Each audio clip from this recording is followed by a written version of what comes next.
freedom, man. That's what it's all about.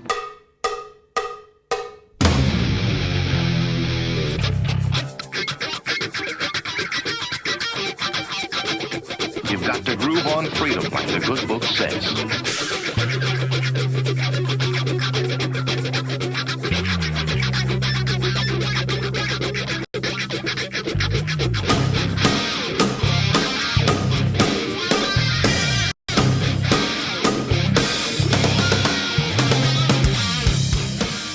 Welcome.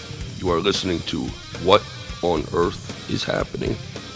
This show will discuss the topics of human consciousness, mind control, natural law, the occult, and all issues that affect the freedom of the people of Earth. What on Earth is Happening will endeavor to shine light upon the darkness of our world and to offer empowering solutions to the problems we face as humanity approaches its critical moment of choice. And now, here is your host, Mark Passio.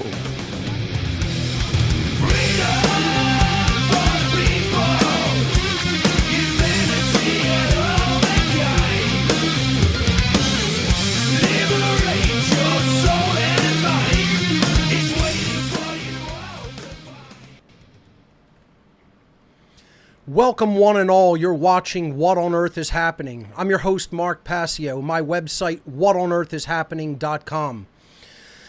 Ladies and gentlemen, government is slavery. Welcome to the show. We have a great show lined up for you here today. Today is Sunday, July 7th, 2019.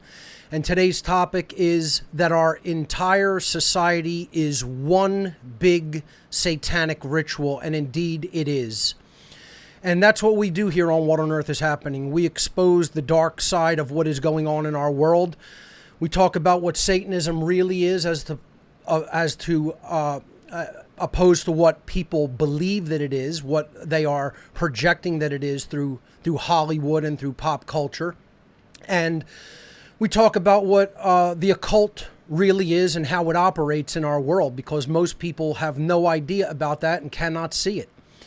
So before we get to that topic today, we're back from a small 2-week hiatus. My producer, Mike, was on vacation for a couple of weeks, so we took a couple of weeks off. We're back now and coming back strong with a great show for you. We'll be taking calls in the third hour of the show today through Discord. You can get the link at whatonearthishappening.com/show. I have a couple of quick housekeeping announcements, and we can switch over to my laptop. All right. So I will be speaking at the Anarchadelphia 2019 conference. This is going to be coming up this September. The dates are September 13th through 15th. And if you click on the banner on the homepage of What on Earth is Happening, it looks like I am having a issue with my laptop. So let me try to quit out of the... Let me try to quit out here. I apologize, folks. I want to show you the Anarchadelphia website. So let me just bring this back up. Okay, we could switch back. All right, so if you click on the banner on the home page of whatonearthishappening.com for Anarchadelphia, that'll take you to the tickets page for the conference.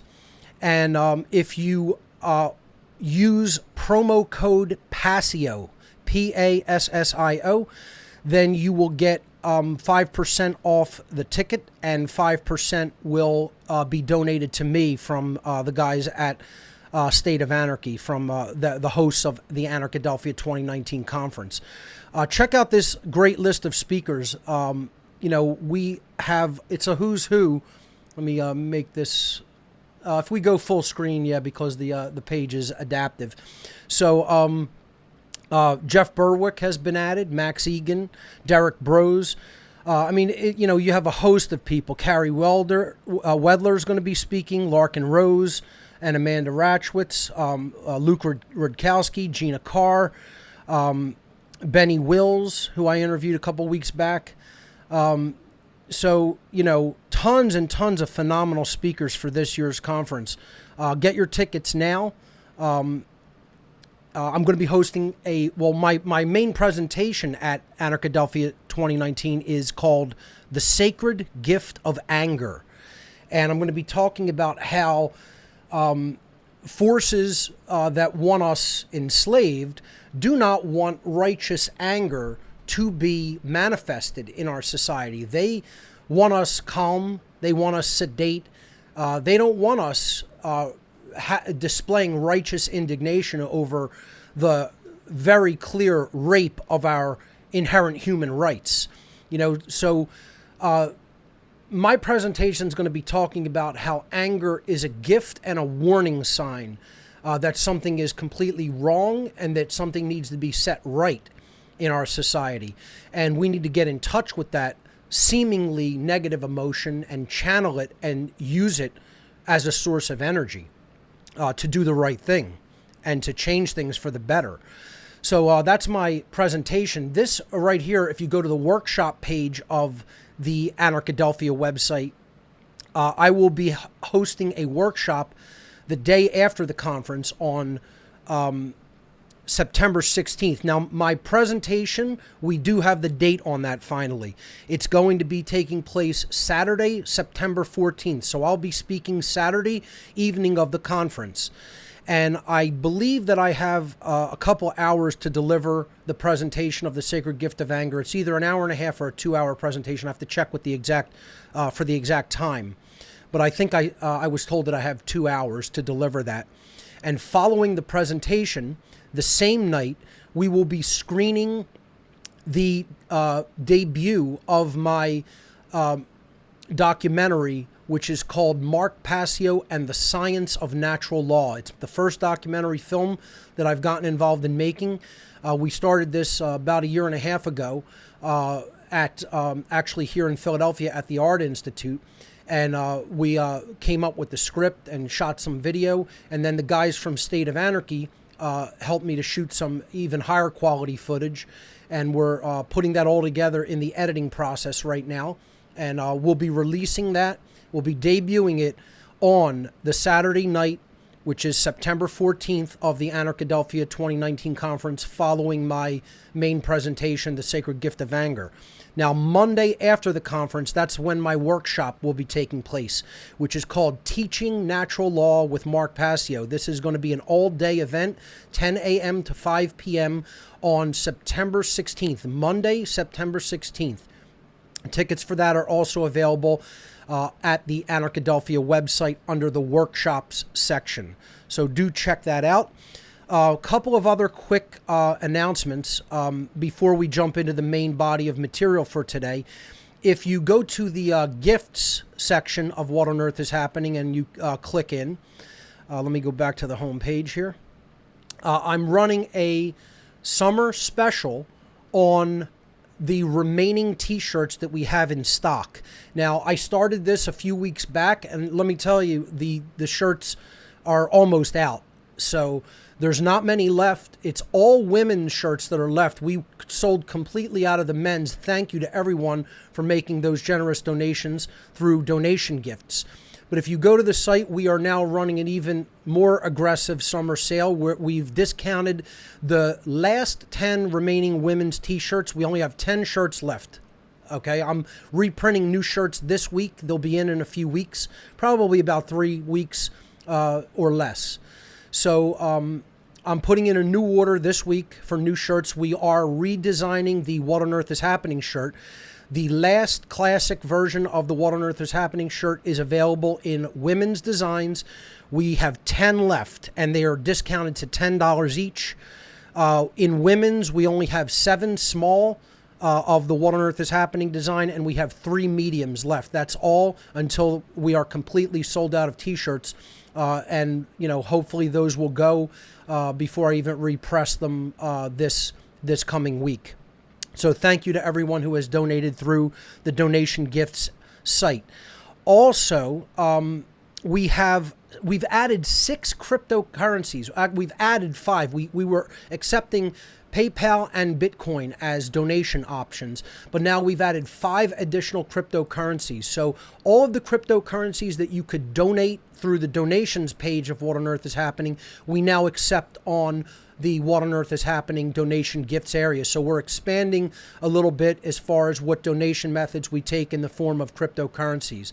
So thank you to the programmer that we are working with, who has done a fantastic job in helping us to implement all of that. So thanks so much for that.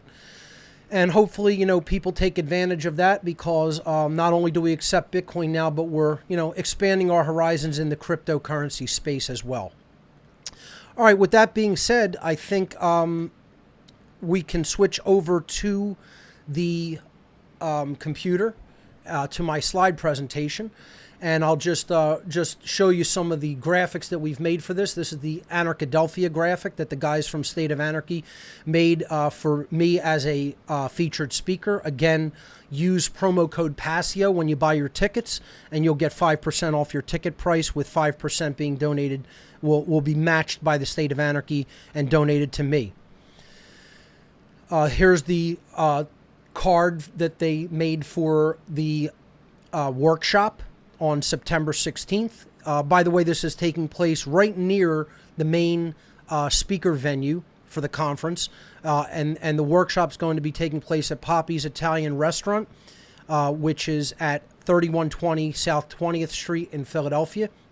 It'll be a nice venue for the workshop on the Monday after the event. Tickets are $120 for the workshop, an all-day event, and you can get your tickets at anarchadelphia.com. Again, the What on Earth is Happening donation gifts summer clearance sale. 10 t-shirts left, 10 women's shirts left. That's all we have left, folks, before we reprint. And again, we are printing a brand new What on Earth is Happening t-shirt design. And here's a graphic that Brett made me for the acceptance of the new forms of cryptocurrency. So we're now taking, in addition to Bitcoin, Bitcoin Cash, and Bitcoin SV, Litecoin, Ethereum, and Dash. So the 6 cryptos that I accept as donations are now accepted on What on Earth is Happening donation gifts for any of the merchandise items that are up there. So let's jump into our presentation topic for today. And again, we'll go through the main body of presentation material for as long as it takes. It may take an hour and a half. It may take all 3 hours of the show. So if there's time remaining, we will go to your phone calls at the end of the presentation. If it runs long, we'll do a whole call-in show on this topic next week, but we'll see how it goes. So one other very brief thing I do want to mention to complete housekeeping duties.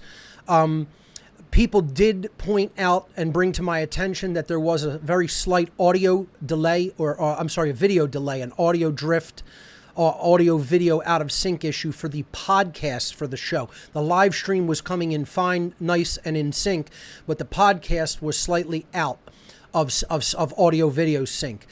We have found some software that will correct that issue. I tested it, and that issue will be taken care of as of today's show. I don't know whether I'm going to re-upload all the previous video podcasts, because that will mess up the view counts on YouTube and the other video sharing sites that we upload to. So I think we'll just let that be, growing pains of the show. But from here on out, that issue will be taken care of. I just want to assure everyone of that. So that technical glitch is now solved on our end. Again, the new format is still a, work in progress. We're always trying to, tighten things up wherever we can. So thanks for the people bringing issues to our attention, and we try to resolve those as quickly as possible. With that being said, let's jump into the slideshow. So today's show is called Our Entire Society is One Big Satanic Ritual. That's a heavy-duty title for a show, but I want to qualify this and explain what I mean by this. And most people don't know what Satanism is, folks, still to this day. It's been one of the cruxes of my work, because this is my background. It's where I came from. Okay? I made no bones about it when I was first starting What on Earth is Happening. And, this was the issue that I looked at and debated and kind of bounced around in my own mind when I was first getting ready to go on the airwaves with just an audio version of the show that you're watching today.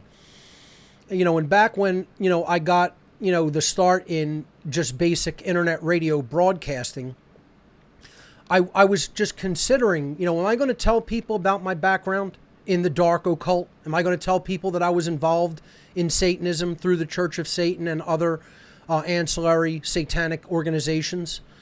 Am I going to tell them what I saw behind the scenes, the kind of people that were involved, the kind of levels of power that they were entrenched in? Or am I just going to, try to teach the form of spirituality that I've been teaching here on What on Earth is Happening since the beginning, and not mention that dark background? Because who knows what kind of, ideas that would put into people's heads about the kind of individual that I am. And I made the decision that no, I'm not going to hide it. I'm not going to try to shy away from my past, that I was going to openly tell people what I had been involved with, because I wanted to explain to them the transformative process in the mind and in spirituality that I went through personally as an individual, as a human being. And I think it was probably the best decision that I ever made, not to delay in telling people that, to explain to them that I had experience in the Dark Occult. Admittedly, low-level experience. I hear all these people saying that somehow I have stated that I was some sort of a high-up-ranking member, or I hear the term thrown around, high priest. The words never left my mouth. You cannot find any video or audio that I have ever spoken the term one time that I was a high-ranking official or a high-ranking member of any of the organizations I belong to, nor was I ever a high priest.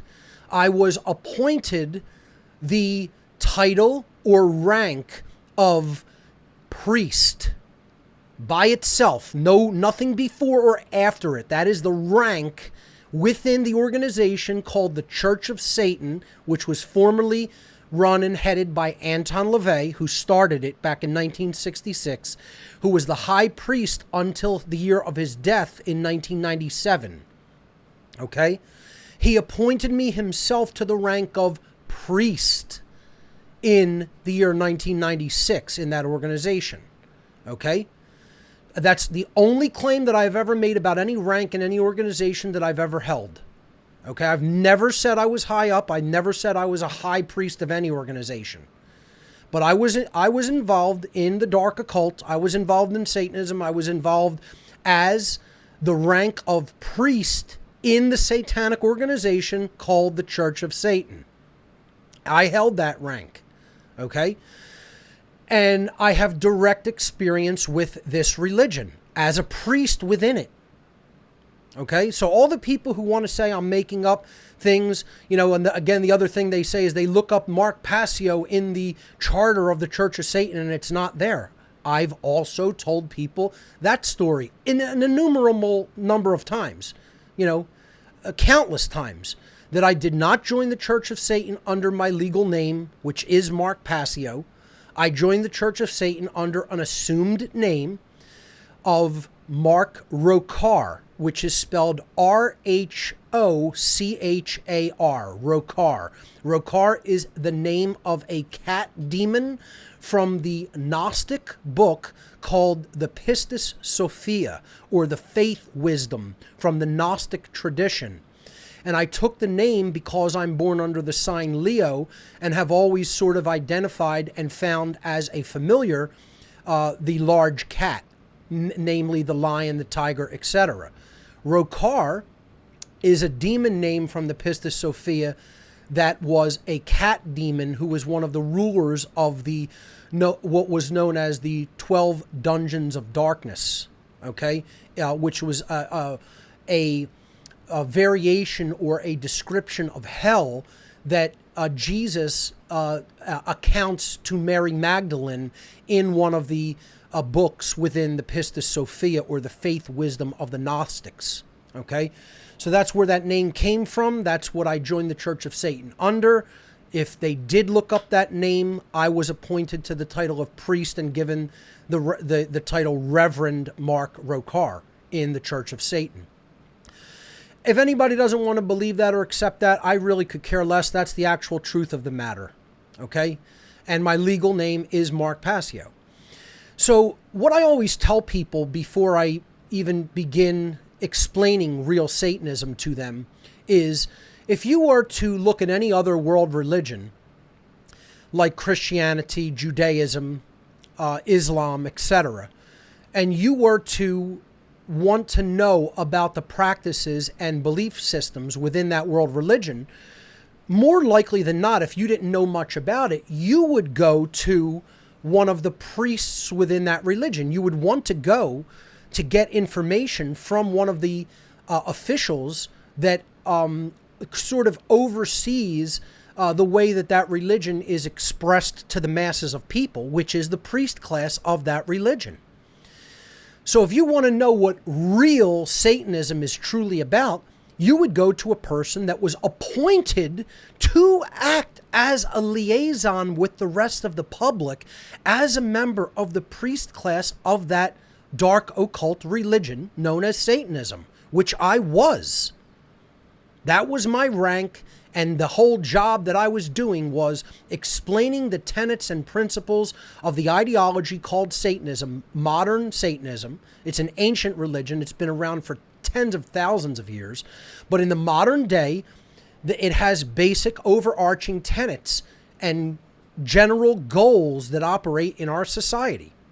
And what I acted as was a sort of a mouthpiece, sort of a communications liaison for the ideology, okay? And I tried to spread it as far and wide as I possibly could, because that's how asleep I was. That's how just under the spell and under the thrall of this religion that I was when I was a member of the Church of Satan. So what I want to do here today is I want to explain, I'm going to recount a little bit and review a little bit about the general tenets and ideologies of true Satanism as a worldwide religion. And then in the next part of it, what I want to do is show people how our society is satanically structured, and the practices and worldview and beliefs and just general ways of being in the world, in our modern way of life, in our modern society, are structured after satanic ideologies and satanic principles. And anybody can disagree as much as they want, but it will never make that statement untrue. Our society is structured to follow after the tenets and worldview of the religion called Satanism, without a doubt. In some ways, it follows it pretty distinctly and unwaveringly. And then in other ways, it follows it in what I call, in the methods of what I call mini-me Satanism, which I'll explain as we go forward. It's basically giving people a lower level version of the ideology to latch onto. And in doing so, you're indoctrinating them or initiating them at a very low level into the religion that's controlled at the very highest levels by dark occultists, high-level Satanists, and high-level Luciferians. So let's jump into this topic because there's a lot to cover. And what I want to do is start with a quote that I feel perfectly expresses where our society is at, especially when it comes to Satanism. This could apply in countless ways to all kinds of areas of our society. But I think, although obviously Thomas Jefferson was just talking about this in a form of general knowledge on the part of the population, I think it could highly apply to people who think that they understand something about Satanism and know, not only do they know nothing about Satanism, but they have erroneous beliefs about it that they think are true. Okay? And they're attached to that belief system. You know, and that puts them at a severe disadvantage because not only don't they know what it is, they have false beliefs about what it is that is holding back their understanding, holding back an accurate understanding. So I'll dedicate this presentation today to Thomas Jefferson, and I'll start it with a quote from him. Thomas Jefferson said, "He who knows nothing is closer to the truth than he whose mind is filled with falsehoods and errors." And ladies and gentlemen, this is what I've called in the past on this program, negative knowledge. I refer to this as the dynamic of negative knowledge. And it doesn't mean having knowledge about something that is dark or negative. It means that you are so in the negative zone regarding knowledge that you would have to climb out of a hole just to get back to knowing nothing. Because not only don't you know anything, you believe things that are completely false about a topic and then accept that as true and think that you know something about it. And this is where most of our society is at, ladies and gentlemen, in just about everything. They think they know, and they're not only are they completely wrong, they know absolutely nothing regarding the truth. So here's the 0 point where you know absolutely nothing. Here's where you'd have a lot of knowledge, okay? But where people are at are way down here. They have to dig out of a hole just to get back to knowing nothing, to unlearn what they think they know that are completely false beliefs and complete errors regarding what they think they know. And that's where we're at in all of society, but most of all, that's where we're at in understanding the dark occult elements that are actually ruling our society. So let's jump in. I'm going to go through a brief review here, and you can find a much more in-depth discussion on this in my presentation called Demystifying the Occult, Part 2, Satanism and the Dark Occult. I gave this back in February of 2016 at the Ethical Society of Philadelphia.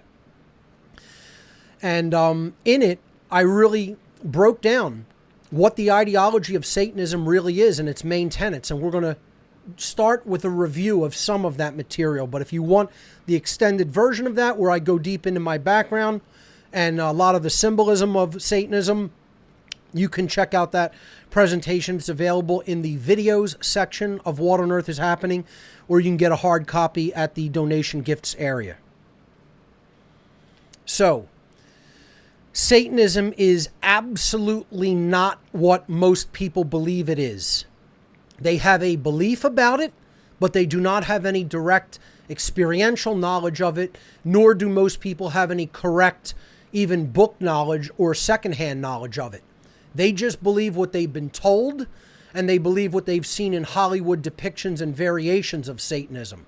But they don't know what Satanism really is in the real world as a worldwide religion of the elite ruling class that is really ruling over all of society. This is the religion of the master class, of the ruling class. That's what it really is.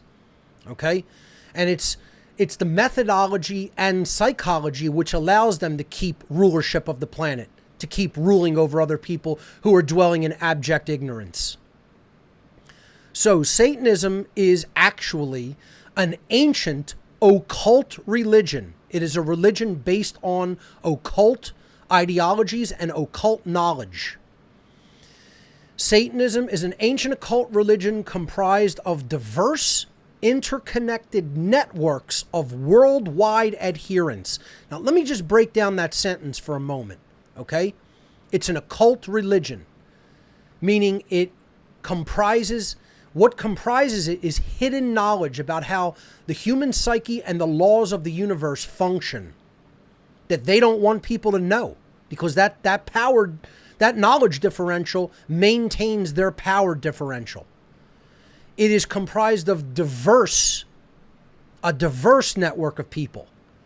Everybody thinks it's all just rich white men. Wrong. Incorrect. It's not just all rich white men. It is every single ostensible background of people, every single ostensible religious background, every race, every male and female sexes, even every social strata and income. It's not just the rich. It's not just men. It's young and old alike. It's men and women alike. It's white people, black people, brown people, Asian people, Native American, You know, you name the culture, race, ostensible religion, background, gender, it does not matter. There are people involved from every single walk of life. Okay? That's a big misconception of the people in the ruling class, is that they're all just rich or they're all just white. Untrue. Absolutely untrue. And it's not just ruled from one place. There are members from every single country on the earth involved in this network, because every country has to be controlled. They have their tentacles throughout all of society. And it's interconnected networks. It's not one group. Everybody wants to go, oh, it's just the Freemasons. It's just the Rosicrucians. It's just the Jesuits. It's just the Zionists. No, wrong, incorrect. You don't know what you're talking about, if that's how you think about this. And, you know, people don't want to hear that. They want to think their worldview is correct. They want to think that they have it figured out. They want to think that they figured it out. One group controls it all. Well, let me tell you something. If any one group controls it all, it's the high-level religious organizations that are ultimately controlling the spirituality of the masses of people, of billions of people. So it's the religious organizations that ostensibly run organized religions. The Vatican, high-level rabbis in the Jewish religion, high-level imams in the Islamic religion. You want to know who the real high-level dark occult Satanists and Luciferians are? They operate enthroned behind the scenes of ostensible world religion.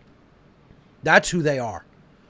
They're not just behind the banking institution. They're behind that as well, and behind politics, which we're going to talk a lot about. But folks, let me tell you something. They operate through religion, most of all and foremost, because it's all religion. Everything that holds humanity back is religion.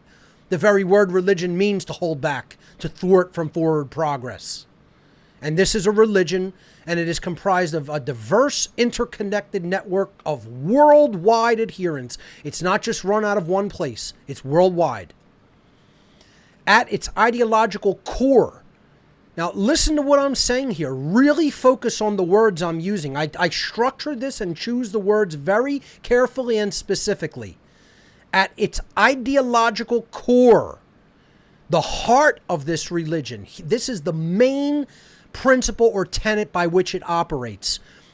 This religion, Satanism, postulates that knowledge of the human psyche and knowledge of the laws of the universe should be occulted, meaning hidden from the general population and held only by a few human beings. That's them. That's the master class or the master race that they consider themselves. It is much more accurate to perceive Satanists and dark occultists in general as ancient psychologists who hold and wield hidden information in ways which exploit those who remain ignorant of it. So I always give the analogy, imagine if a master psychologist found out that a young man around 19 years old was having an affair with his wife, with his trophy wife, who wasn't interested in him anymore, but wanted a young buck, and started having an affair with an attractive 19-year-old male.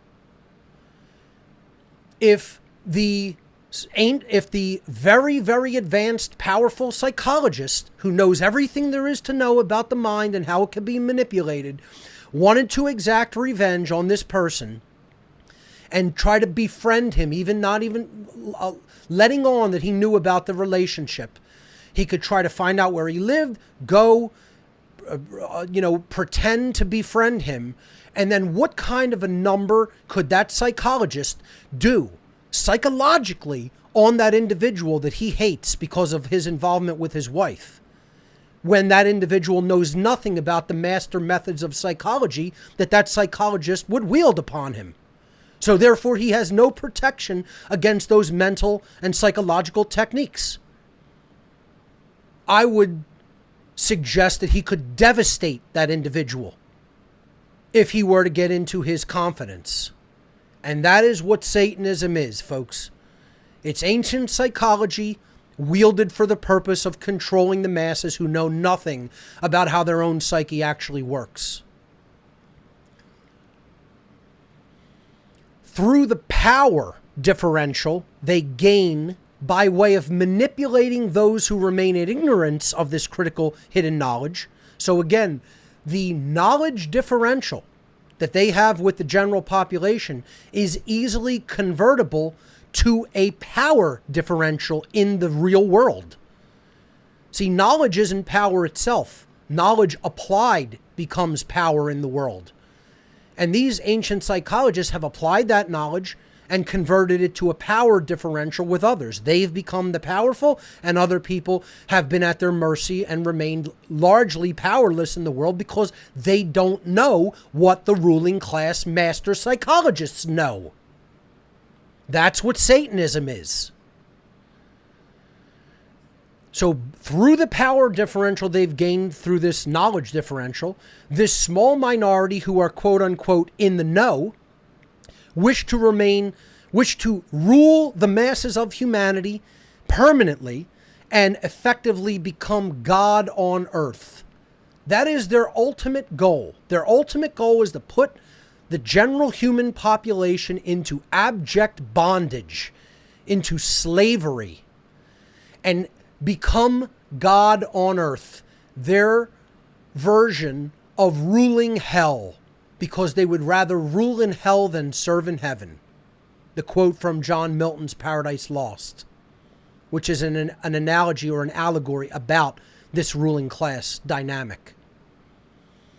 So they see earth as a prison because natural law is in place, and they don't want it to be. They don't want to be bound by the rules of morality. They want to be able to do whatever they want, no matter who it hurts. They want to define what right and wrong is instead of having right and wrong existing as inherent qualities of nature, objectively. No, they don't want that. They want relativism, relative right and wrong, that they define, that they arbitrarily decide for themselves at their whim and at their preference. So that's their goal. They want to be God on earth. That's what this is all about. That's what this whole slavery society is about. A small group of people that wants to be God. But see, they give us that ideology, which we're going to talk about. It is important to understand that contrary to popular belief, and this is one that I continually fight people on, they don't want to hear it. They want to believe they're right. It doesn't matter what somebody from the inside has said. They've heard it. They believe it. It doesn't matter how in error they are. They're in negative knowledge about this. And I keep trying to explain it to people, and people want to call me a shill for explaining how this ideology really works. Okay? But I'm going to give you the straight shit and tell you how it really is. Contrary to popular belief, which is much easier for people to accept, the overwhelmingly vast majority of Satanists do not, quote unquote, worship an externalized deity known as Satan in the Christian tradition. Satanism is not about the veneration and worship of the Christian devil, ladies and gentlemen. You know, I don't know how many people I've said that to, and that somehow disqualifies me as being a source of accurate information, because they've talked to their pastor or their priest or congregation in their church, and Satanism's about worshiping the devil, you know? And nothing will dissuade them from that. And it's a kindergarten worldview of how things really work in the real world.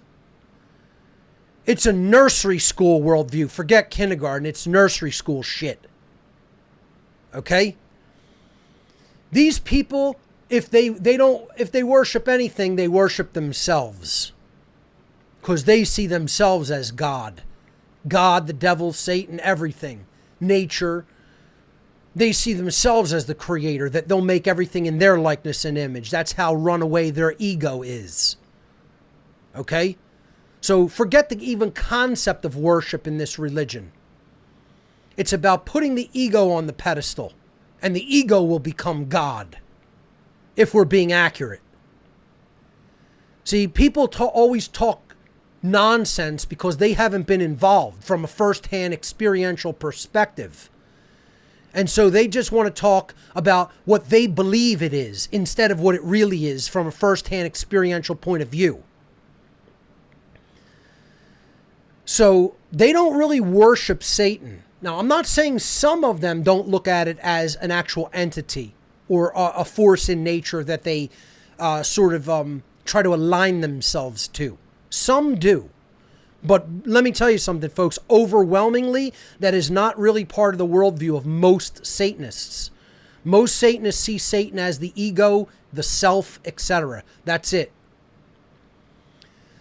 So, instead, they see Satanism as an ideological way of being in the world.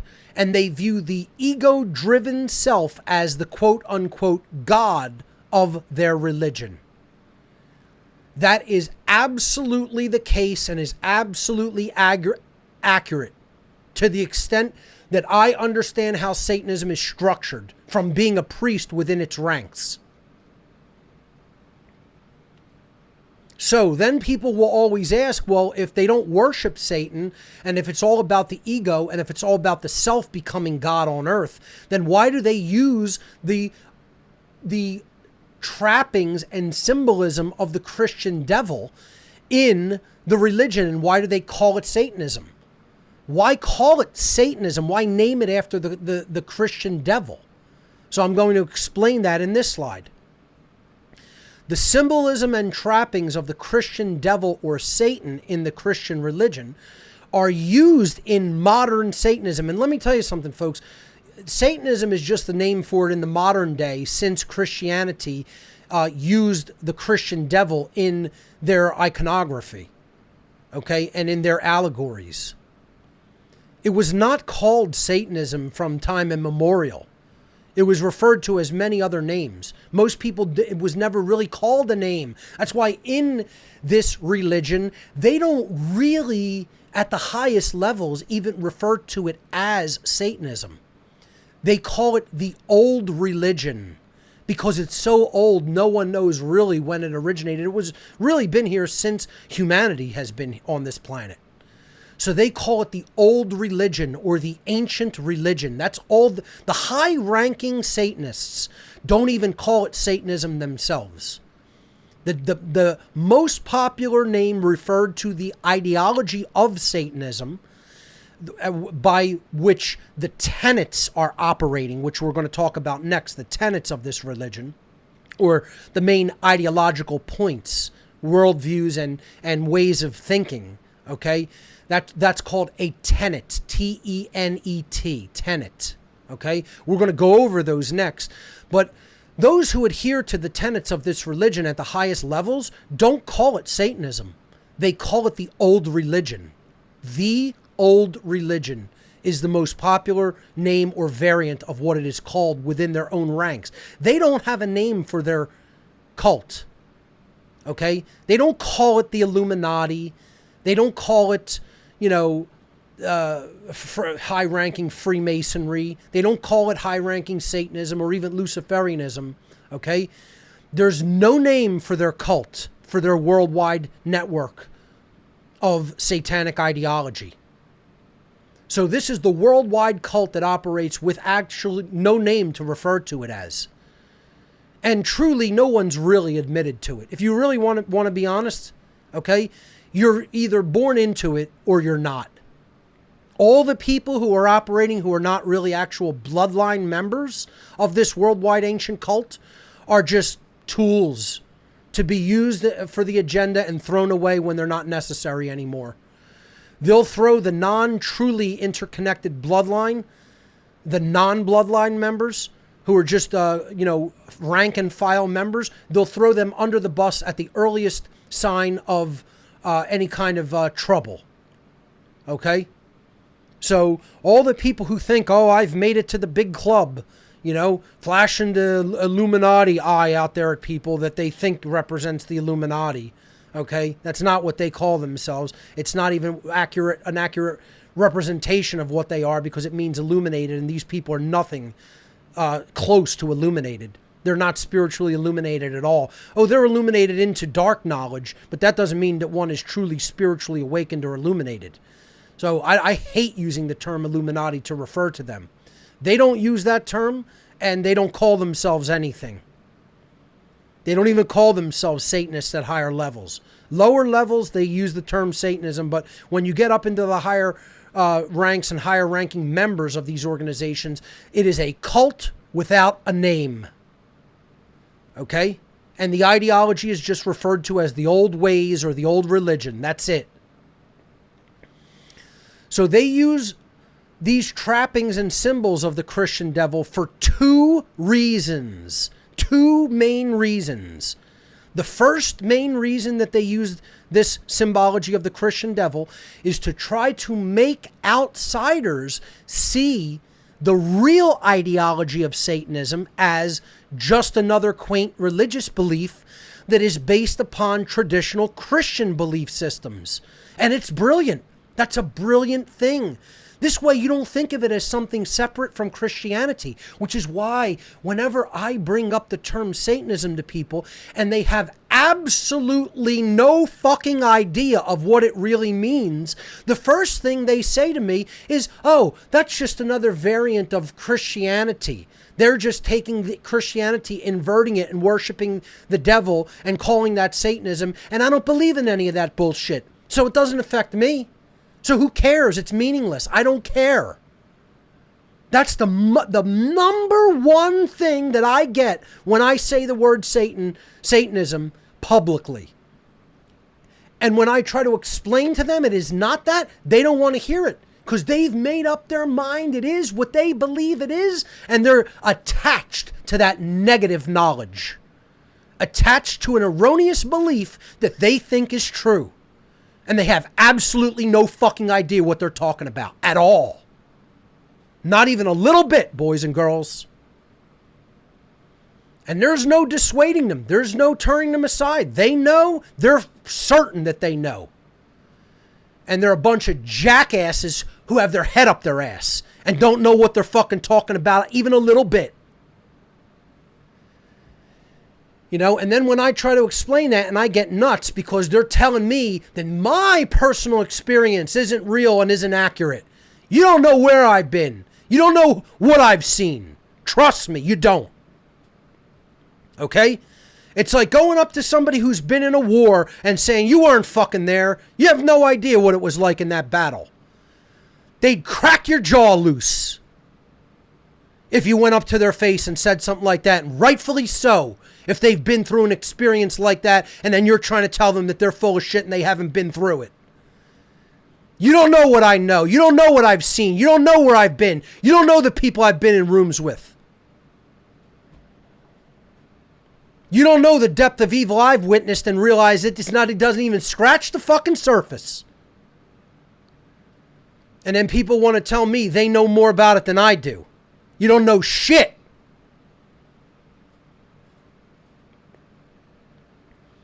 But it's brilliant. Their strategy is actually brilliant. It's genius. Because they have a lot of geniuses in their ranks. You know, who can see patterns. You know, I mean, I don't usually even like to use the word. You know, and people want to say, oh, I'm a genius. My IQ, the last time my IQ was tested, I tested at 147 IQ. Which is genius level. But so what? Who cares?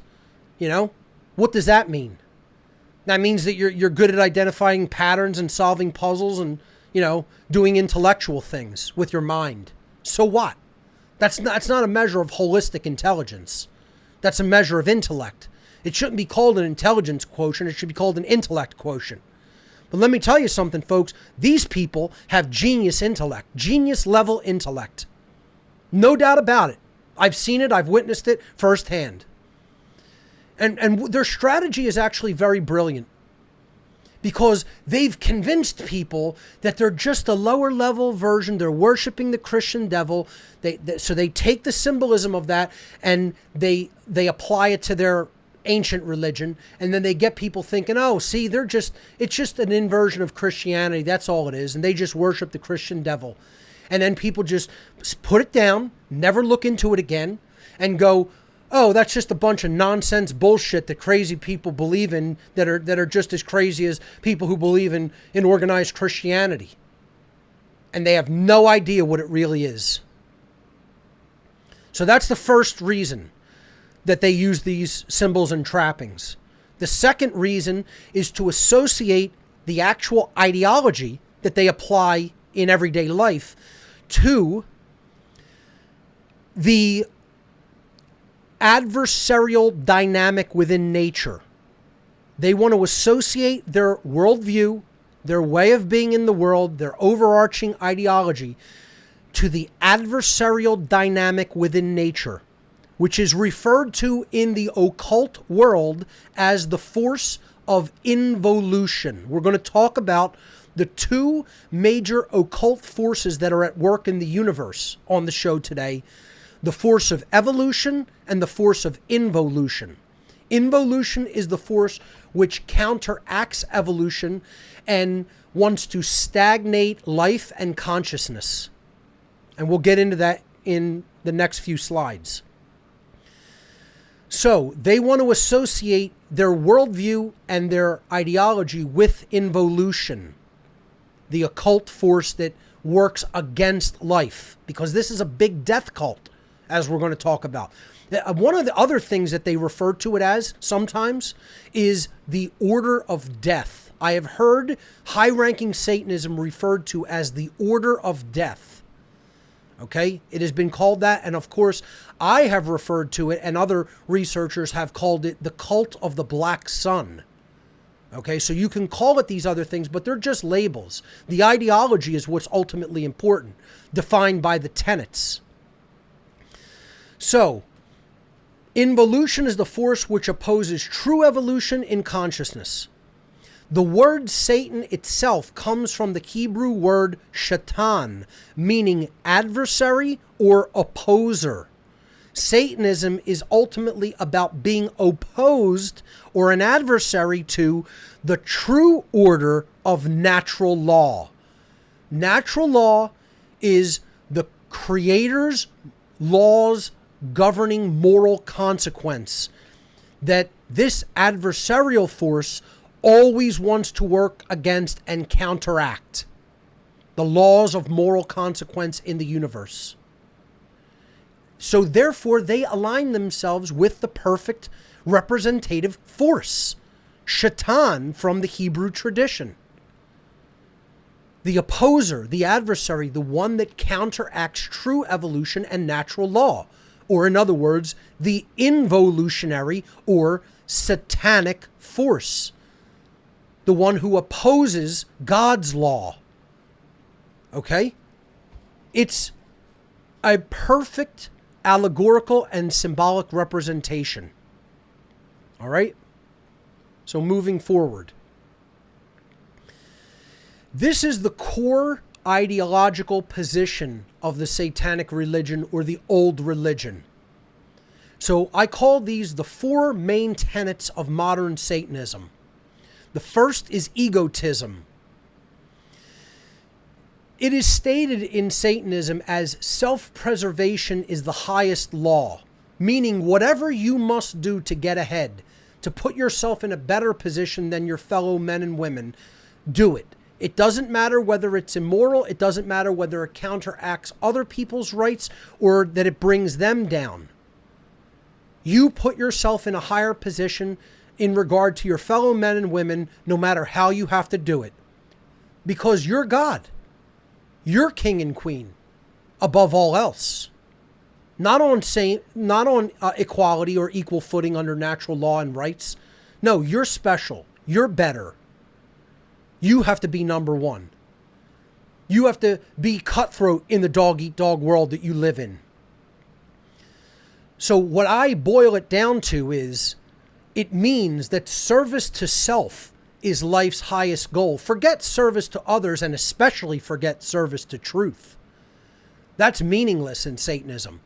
Satanism is all about service to self as being life's highest aspiration. And anybody who thinks that is a Satanist de facto. You know, these people we could call the de jure Satanists. They're the ones who are actually acting it out in the world, becoming members of the network hierarchy, the religious institutions that will carry out these goals. But guess what? You can be a de facto Satanist, meaning a Satanist in deed, in action, in thought. And that's what most of the world is, folks. This is what we have to understand about this whole thing. Where I'm going with this is that all of our society is a big satanic ritual because the overwhelmingly vast proportion of our society has been ideologically converted at a low level to the ideology of Satanism. That's where we're at in the world. Most people operate at a satanic ideology in their mind and don't even know it. They're de facto Satanists without even knowing that they're subscribing to the satanic religion. I call them mini-me Satanists, after the whole character of Dr. Evil making a small clone of himself in the Austin Powers, the comedy trilogy of Austin Powers, that he called Mini-Me, which looks like him, you know, but it's a small variant of him. Well, they're making people into mini-me Satanists worldwide. They're giving them a lower level ideology of the old religion and getting them to subscribe to it on a societal scale. So the number one thing, and all you have to do is just think about the world's worldview, the worldview of most of the people of the world. Is it service to others and service to truth above all else? Or is it service to self above all else? Just think about it from that level. Are most people egotists who are only concerned with living their own lives and doing whatever they can to put themselves in a better position in life all day long, 24 hours a day, from the minute they wake up till the minute they go to bed at night? Is that the majority of the worldview of the people of this world? You better damn well believe it is. If you're being honest with yourself, you better damn well believe that. Accept that, because that's true. That's what's going on. You know? So that's all we have to do is look at society and be honest about what we see. Is most of society egotistical? Are they in the satanic ideology of egotism? Only worrying about themselves and caring about themselves? Stop lying to yourself if you're saying that's not the case, because it 100% absolutely is. And we're talking about a good 95 to 98% of this species. And I'm being generous. So that's the number one tenet that Satanism as a religion teaches. Service to self is life's highest goal and aspiration. Take care of you and your own, and don't worry about what's happening with other people. That's what's gotten us into this mess. That's why we remain enslaved, is because people don't care about what's going on with the rights of all people.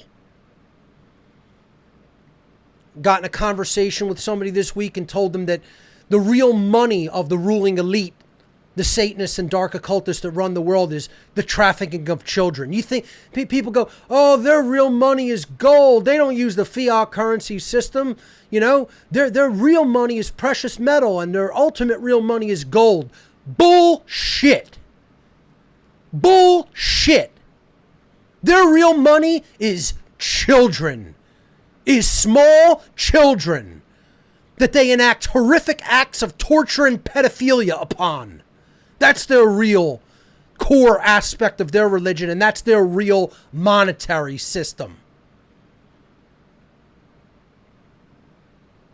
And people think they know what's going on in this world. They know how the elite operate. They know how the masters of the world operate. And their money is gold. Their money is children. That's their monetary system. The second tenet of modern Satanism as a ideology, and again, this is the compressed version of their ideology. This is what has it has come down through the centuries, and these have become the main four crystallized tenets at work in this worldview, in this ideology. The second is moral relativism. This is the concept that right and wrong are whatever human beings say they are. If we're really boiling what moral relativism is down to its core aspect. Right and wrong, humans get to make that up. Those are human constructs. They don't exist in nature. That's not part of the laws of the universe. Those are constructs that man gets to make up. And you know how many jackasses out there still believe that shit? Tons and tons of fucking jackasses right in the freedom movement believe that shit. They're moral relativists. They believe right and wrong come from man, and they're damn certain of it. And they're all too proud to tell you. Right and wrong are human constructs. Humans make that shit up. We just apply that. Doesn't exist in nature. There's no such thing as natural law. And they think they're going to be free. Wow. You're a sorry sack of shit if that's what you think. I have to just say it honestly and openly in street language to people. And guess what? I'll say it right to your face. You're a dumb, sorry sack of shit if that's what you think. If that's what you believe. You know what you really are? You're a Satanist. You're a Satanist. You're a Satanist if that's how you think. In deed. In thought. In action. A de facto Satanist who doesn't even know that they are espousing satanic ideology from the satanic religion. And guess what? That's the majority of the anarchist movement who believe erroneously that they can be a moral relativist and ever be free. If you think that rights come from human beings, then you, by definition, must also believe, by definition, that human beings can change the definition of right and wrong whenever they see fit to, at their preference or at their whim. By definition. That was one of my slides in one of my past presentations when I talked about moral relativism. And I put a big Baphomet symbol behind it because that is the core ideology of Satanism. Human beings make up what right and wrong are. Therefore, if we decide we want to change what rights are, we can change them at any given time. We want to turn a right into a wrong. That's perfectly our right to do that. We want to turn a wrong into a right. We can do it whenever we feel like it. Because guess what? We made them up. Right and wrong are things we made up. And guess what, folks? It's not just them. It's their mini-me minions out there in the truth movement, in the freedom movement, in the anarchist movement. And you're sorry sacks of dumbass shit. And come and see me and I'll tell you that right to your face. Based on you thinking that man makes up rights. Because you're such an atheist smacked ass that you're so opposed to the idea that there is a force more powerful than you that puts law into effect in creation, that you want to associate true spirituality and the true laws of the universe with bullshit religion in your little tiny pea-brain mind where you can't see a higher power and a higher force as having nothing to do with world religion, because that's also a bunch of sack of shit ideology just as much as moral relativism is. But your mind isn't advanced enough. Your psychology isn't advanced enough to think outside of that two-dimensional thinking, out of that dialectical thinking. Because you don't have the trivium in hand. You don't have true truth discovery methodology in hand and in mind. Your mind isn't sophisticated enough for that. And maybe your intellect quotient is just in the shitter in addition to that. Maybe it's just you just don't have the intellectual acumen to process that and come to an accurate understanding. Doesn't matter how much you know about anything else. If you don't understand that rights don't come from man and we can't change what right and wrong are because it's based on whether behavior causes harm or not, you have no actual intelligence. And I'm not the person who's going to sugarcoat it and go, well, you know, maybe you should reevaluate. No, I'm going to tell you you're a dumb sack of shit to your face. I'm tired and done with it. I'm done with it. In case people can't see this from the past few episodes, folks, I'm at my wit's end. I'm at my absolute snapping point when it comes to any tolerance or any kind of giving leeway and making any kind of excuses for people who think like this, because there are no excuses for them. They're a sorry excuse.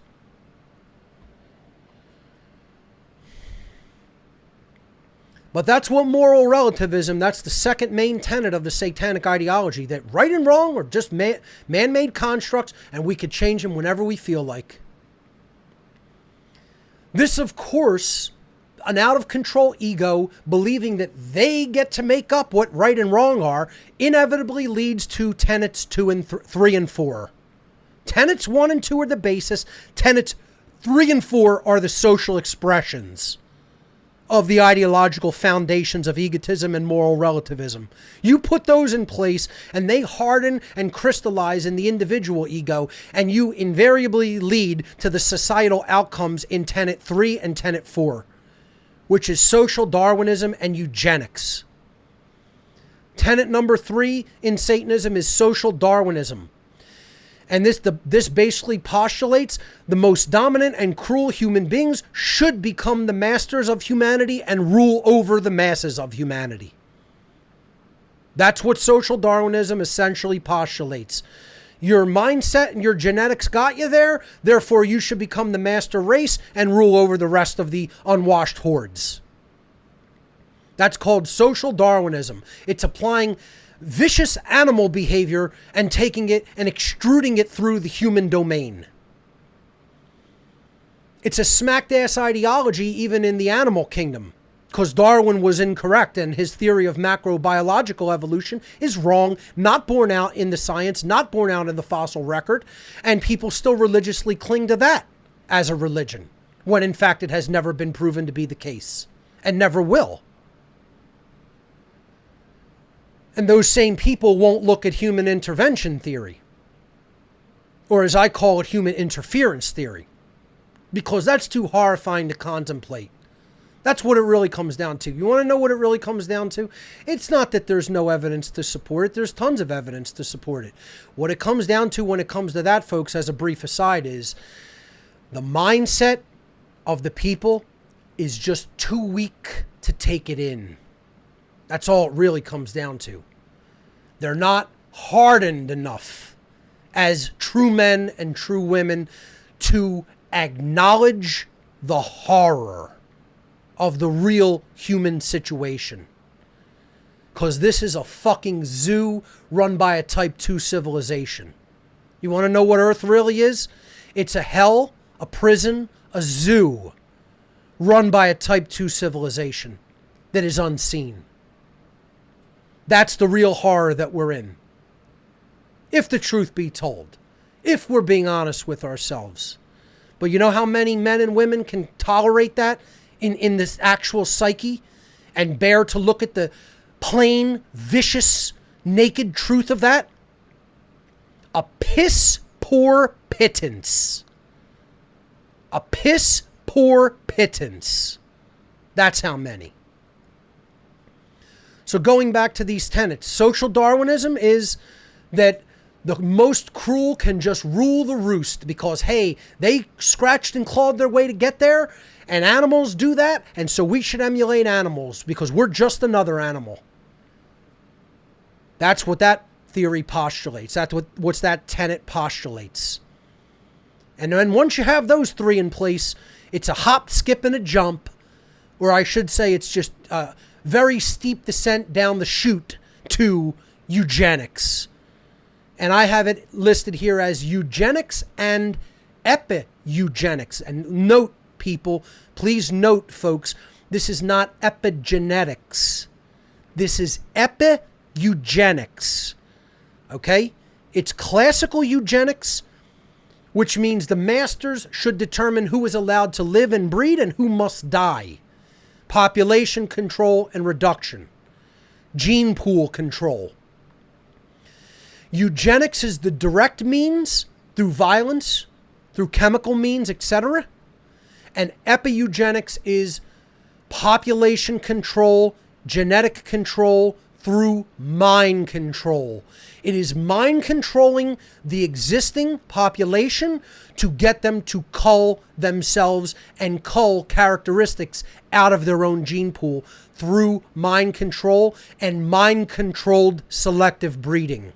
I've done an entire presentation on it called The Unholy Feminine because it works through the female members of our society who largely control which male members of society will be allowed to propagate their genes and which will not. So the Satanists target the females of our society because they know that's how gene propagation works in any given society, through the females. So that presentation is subtitled, it's called The Unholy Feminine, and the subtitle is Neo-Feminism and the Satanic Epi-Eugenics Agenda. One of the presentations I'm actually most proud of. And also, it's one that, let me tell you something, folks. You know who comments on and compliments me more on that presentation than any other class of people? Women. I have received more positive comments on that presentation from women than men who've ever mentioned it to me. From women who really want to understand how the social engineers have specifically targeted them. And I have been thanked and given positive feedback and comments on that presentation by many, many, many more women than men have ever mentioned it to me. Because again, it's who wants to confront the horror. It's very similar to people not wanting to understand cosmic abandonment, because they don't want to understand the horror contained within that truth. The same thing when it comes to the mind control over women in our society. If you really understand how tight it is, it's a horror. I mean, I go to freedom-oriented meetings of concerned citizen groups in this city, and men will say to me, why aren't there ever any women here? The 2 or 3 women that ever show up at any of these meetings are personal friends of mine. That's it. That's it. Because I promote it and try to bring them out and alert them to when the meetings come up. But hardly any women ever come out to any freedom-oriented groups. Why is that? Women don't want to be free? And the answer is largely, no, they don't. That's the sad part of the society, the sad fact of the matter of the society that we live in now. And when men ask me, I'm very, very harsh, and I say right to them, I say right to their face, the reason there aren't most women here isn't because, it's just they don't like the type of men that show up at these things, or because they don't, understand what we're talking about. It's because most women have been brainwashed and mind controlled into not wanting freedom. Most. Not a blanket statement. When it's a blanket statement, I'll say it. But the majority, 100%, absolutely, the majority have been conditioned into that state of mind control. And when I say that, guys there don't want to hear it. They're like, that's a sexist statement. No, it isn't. That's the truth of what's going on in social engineering in our world that you don't want to confront. You don't want to understand that the think tanks who are mind control masters have set society up like that. And that's why there's no women at your damn meetings. That's epi-eugenics. That's controlling the gene pool by mind controlling the population into controlling the gene pool, because you don't have enough people to do it directly. Doesn't matter how much poison you put in the air, the water, the food, the medicine, etc. So some are going to slip through your fingers, and you're not going to get the exact results that you want, because that's a crapshoot when you do it chemically too. You want to do that, you have to do it through mind-controlled selective breeding, and that's where epi-eugenics comes in. And you also have the option of classical eugenics, which is directly wiping out populations through war and other means. Folks, these are the 4 main tenets of Satanism, regardless of what anyone will tell you. That's the crystallized, coalesced, and very much compacted tenets of the modern Satanic religion. And again, I want to make very clear here, we are talking about this as Satanism in the modern day. Because it wasn't called Satanism, it really never was really called Satanism until the modern day. Okay, this ideology was coalesced and compressed into the Satanic ideology and called that when Anton LaVey wrote the Satanic Bible. He was charged to do this.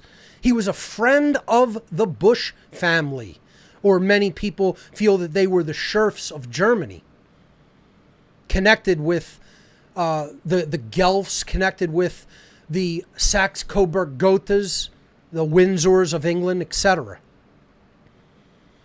But LaVey was asked to put out to the public, to the masses, the coalesced version of the Satanic ideology in the Satanic Bible. And I am crystallizing these tenets and compacting them for people's understanding, not only from the modern writings of Satanism from both Anton LaVey and the Church of Satan, and also from Michael Aquino and the Temple of Set, the writings he has put forward, and other satanic organizations. But I am compacting this and crystallizing it from my personal experience in the Dark Occult, myself, from an experiential point of view. So let's move on to the next slide. I'm going to build out a chart here to show you how, well, actually what I want to do here is show you the two forces of nature. The only two real forces of nature that are at work in the universe. Now, of course, some people have called these love and fear because that's ultimately the dynamics in consciousness that they are based upon. Consciousness is everything. Pure energy, pure consciousness. It's the root of everything. Pure vibration. Okay? It is that which is being, having an experience that you can't put any kind of a label on. And then it takes its innumerable myriad forms when vibration is added to it, and it comes into the illusion of matter through vibration, through vibratory energy. And many people have called these forces love and fear. But in the occult circles, they are referred to as evolution and involution. In the scientific world, and all occultism is hidden science, folks. It's not a belief system at its core level. Occultism is not really a religion. When it's perverted and turned toward the satanic, yes, it's a religion because then it holds us back. But what true occultism is, from the positive point of view, is it's hidden knowledge about the laws of the universe and the human psyche and how they operate. So they are sciences. The occult knowledge comprises a science. That's why when I'm putting forward this new documentary, I am calling it Mark Passio and the Science of Natural Law. So it is, the very beginning is somewhat about me. I have to explain a little bit about my background to people who know nothing about me and what I do. So that's why the first part of it is called Mark Passio, because it's a very, very brief bio of myself at the beginning of the documentary. And then we go into the science of natural law and how adherence to it or opposition to it determines our experience as an entire human society. And this is what part of the satanic ritual of our entire society is. Getting people to not understand natural law so that they're wandering blind, never really knowing what's right and what's wrong, truly, from a true knowledge point of view. And when you don't know that, you can't align your behavior to it effectively, correctly. And then you have a society that's just in abject chaos and going down the path of tyranny as a result of that ignorance. That's called the law of freedom. And this is all contained in these occult forces that are at work in our lives, in the whole universe, in the whole manifest universe. No matter where you go, these are the two main forces. These are the two ultimate forces of nature at work in all of creation. Evolution and involution. In the scientific realm, they have been referred to as syntropy and entropy. Now, most people have known or heard the word entropy, but most people have never heard the word syntropy, which is proposed as the scientific word for the opposite force of entropy. Now, some people will say in the scientific realm that there is only entropy, or there is only the dissolution of energy and matter going into more undifferentiated forms as time progresses forward. And syntropy in the scientific realm is looked at as the exportation of entropy, meaning if your room gets dirty, to clean it up, you have to take the debris and move it somewhere else. Water cleans things, it moves things away. It's a syntropic force and motion and dynamic because it is a carrying agent, and it takes things that are debris agents and it moves them from one place to another. So it exports entropy, and different forms of energy do that. You could burn it and it converts it to a different form of energy. You can clean it with water, get the debris moving, etc. So entropy is like a default decaying condition that if you don't apply will to something, it degrades and decays over time. And this is why evolution is the ordering force. Syntropy is the ordering force. Entropy is the dissolving force, the chaotic force. Okay, so let's look at each one of these occult forces in turn. Entropy or syntropy represents creation or advancement. It is that which is always making new things and pushing the envelope forward, moving things to new and higher forms. It generates more complexity and more diversity. That's what the force of evolution does, or syntropy, the ordering force. More complexity, more diversity. It advances truth and wisdom in any given society, anywhere in the universe. If we are aligning ourselves to the syntropic force, or the force of evolution, we are aligning ourselves to truth, to natural law, to wisdom. It is the force which moves consciousness in the universe forward. More consciousness, more understanding, more awareness. It is the force which acts as for the advancement of good,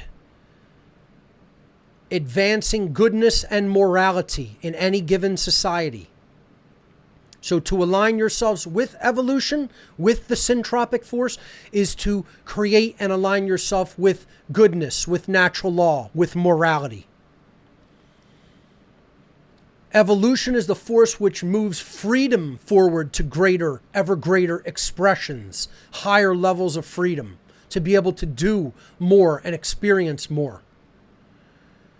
It is the force which advances survival and life itself. It is ultimately the force of order, the ordering force within creation that counteracts and fights against the force that is breaking everything down into its constituent elements and degenerating things and forcing them into chaos and forcing them backwards into less evolved forms.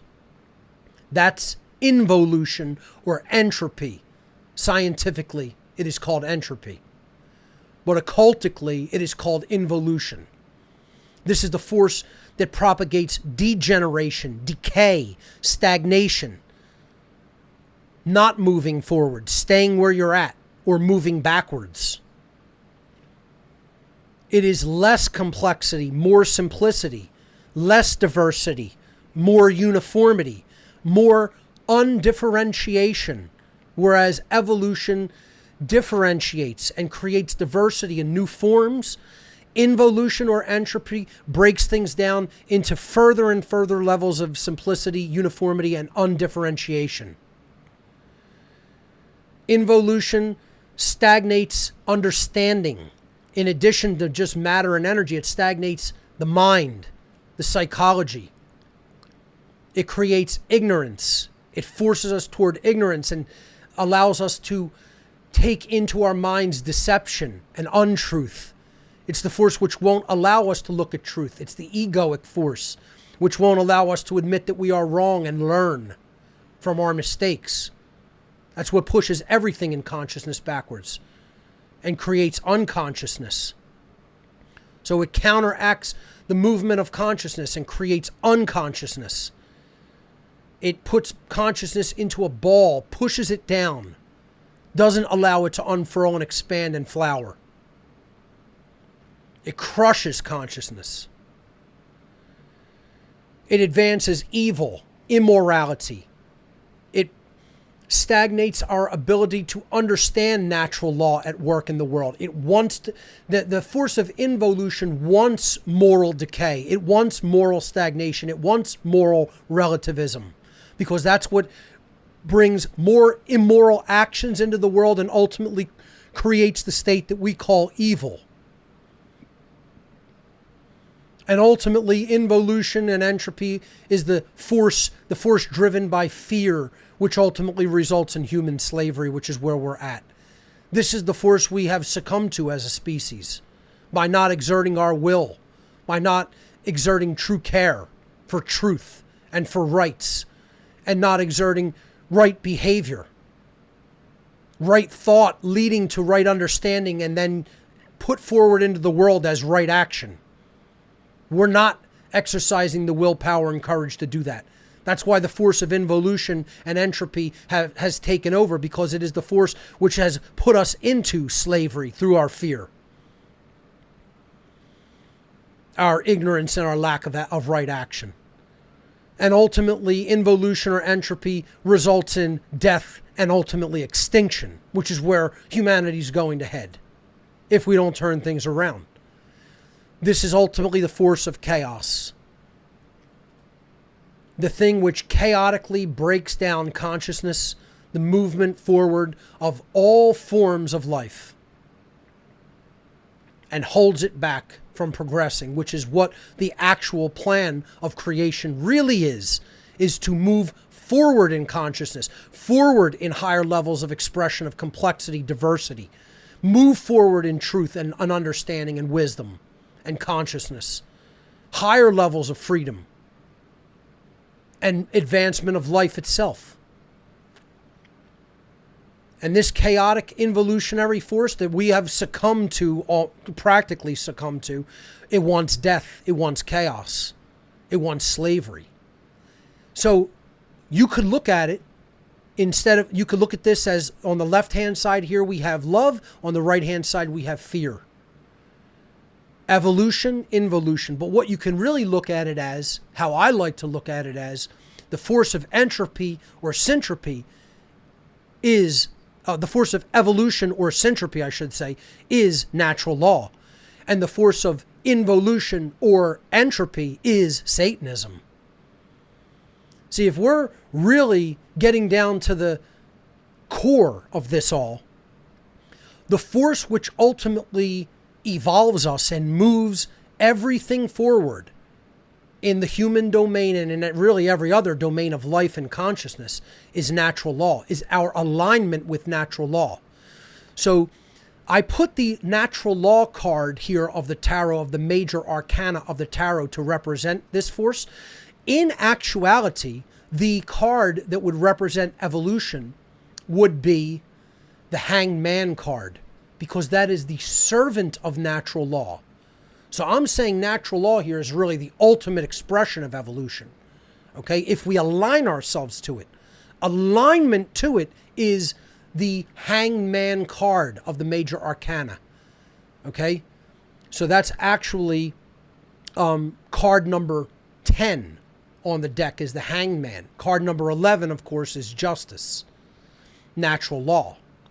The servant of natural law who willingly accepts his role as the one who is the herald to teach it and bring it fully forward into the domain of human consciousness is the Hanged Man on the tarot deck.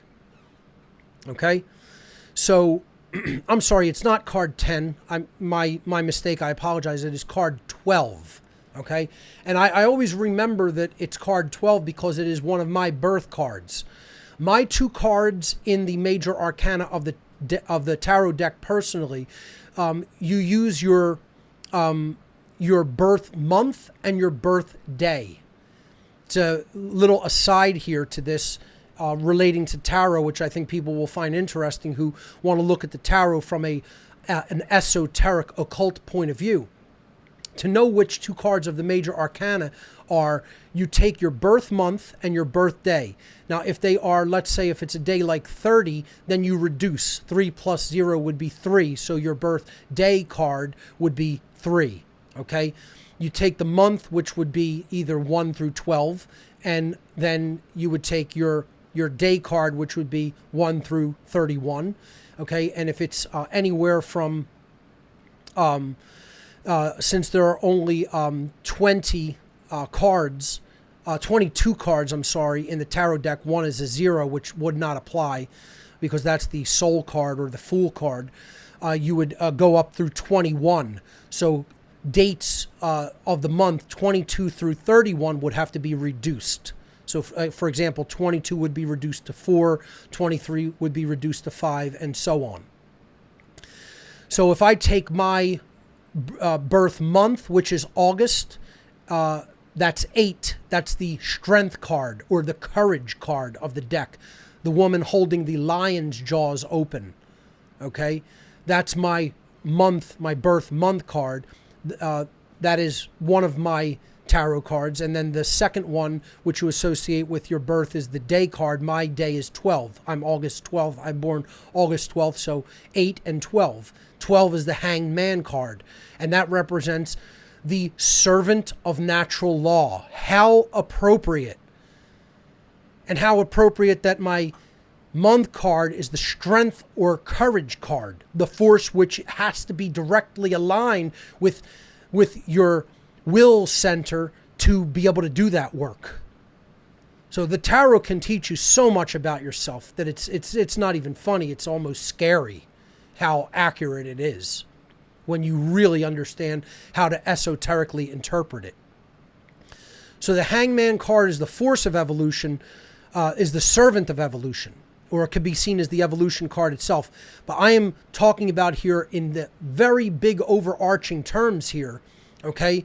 Evolution is natural law itself. The force of evolution is natural law itself.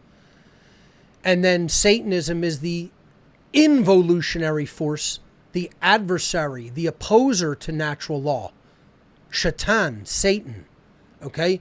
So that's the force of chaos and entropy at work in the world that gets us to go against natural law or remain ignorant of it. Now, the card that would be exactly opposite at the same level of the macrocosmic tree of life, if we lay out the major arcana according to the two trees, the microcosmic tree and the macrocosmic tree of the Kabbalah, and we lay out the cards from 0 through 22 on those two trees, the first 11 on the microcosmic tree, starting with the 0 card at the dot position, and then progressing forward, cards 1 through 10 on the Sephirot, on the tree of life.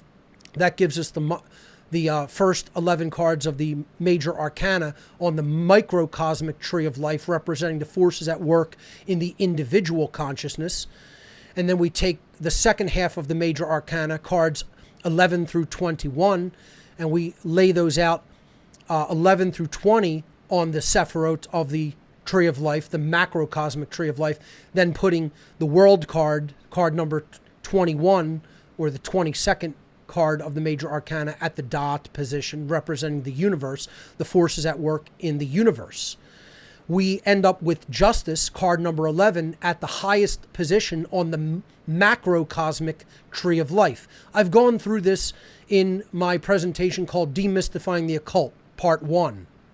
Okay? It's at the end of that where I do this tarot card breakdown. I've also done it in the audio podcast version of What on Earth is Happening. You can get that in the podcast section of whatonearthishappening.com. So if you lay the cards out like that, you will see justice, the natural law card, is the highest force of creation, seated at the Keter position of the macrocosmic tree of life.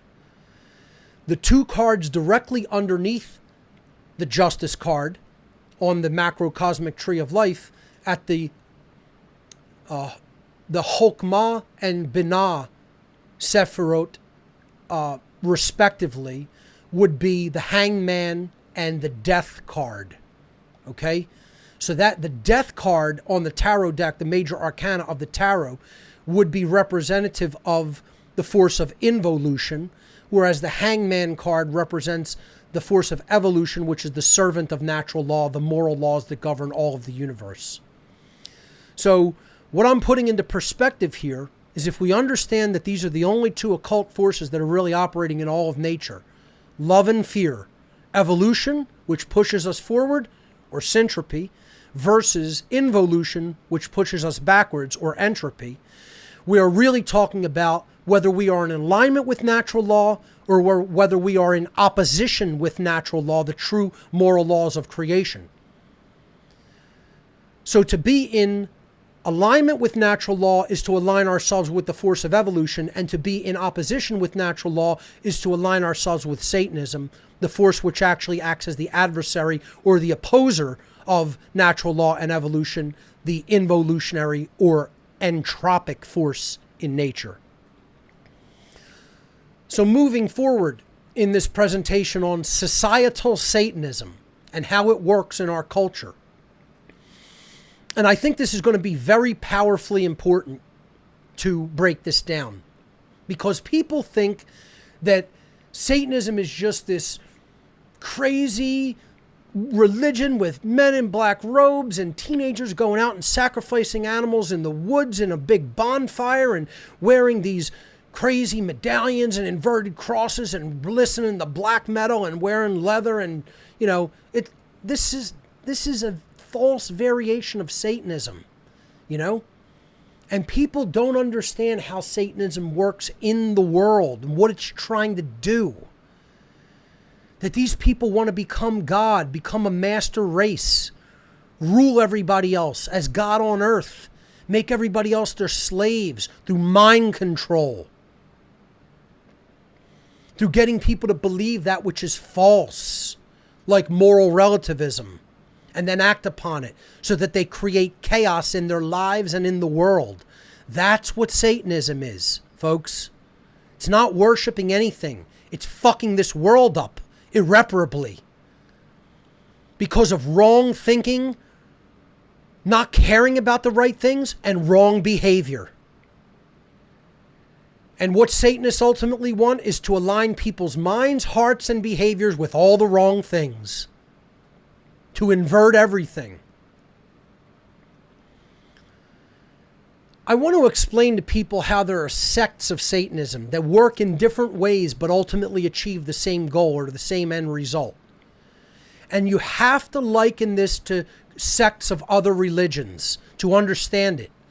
And again, I'm telling you, 99.99% of human beings on earth do not understand this. They think they do, and they have no fucking idea what they're talking about. And they talk out their ass because they have no experiential knowledge of it, nor do they have any even secondhand knowledge told to them from somebody who's been involved, nor do they even have accurate book knowledge of it. They're deficient in all three methods of knowledge. Firsthand, experiential; secondhand, from someone who had direct experiential; and book knowledge from someone who wrote about it through any of the other forms of knowledge. So there's no gnosis, nor is there any actual learning through book knowledge regarding these dynamics. I'm trying to write that and encourage people to do more investigation and research on their own regarding these dynamics. Don't just take my word for it. So to understand the sects or branches of modern Satanism, okay, this is how modern Satanism works in the world, its goals, and how it operates in the world. It helps to compare the sects of modern Satanism to the types of denominations that are found in other religious institutions, such as modern Christianity. The many Christian denominations differ widely in their various beliefs and practices. Their culture, their, churches, their symbols, their rituals, etc., their prayers, their hymns, all of that can differ very widely, even the ways that they, their belief systems. Some could believe in good works, some can believe in salvationism, etc.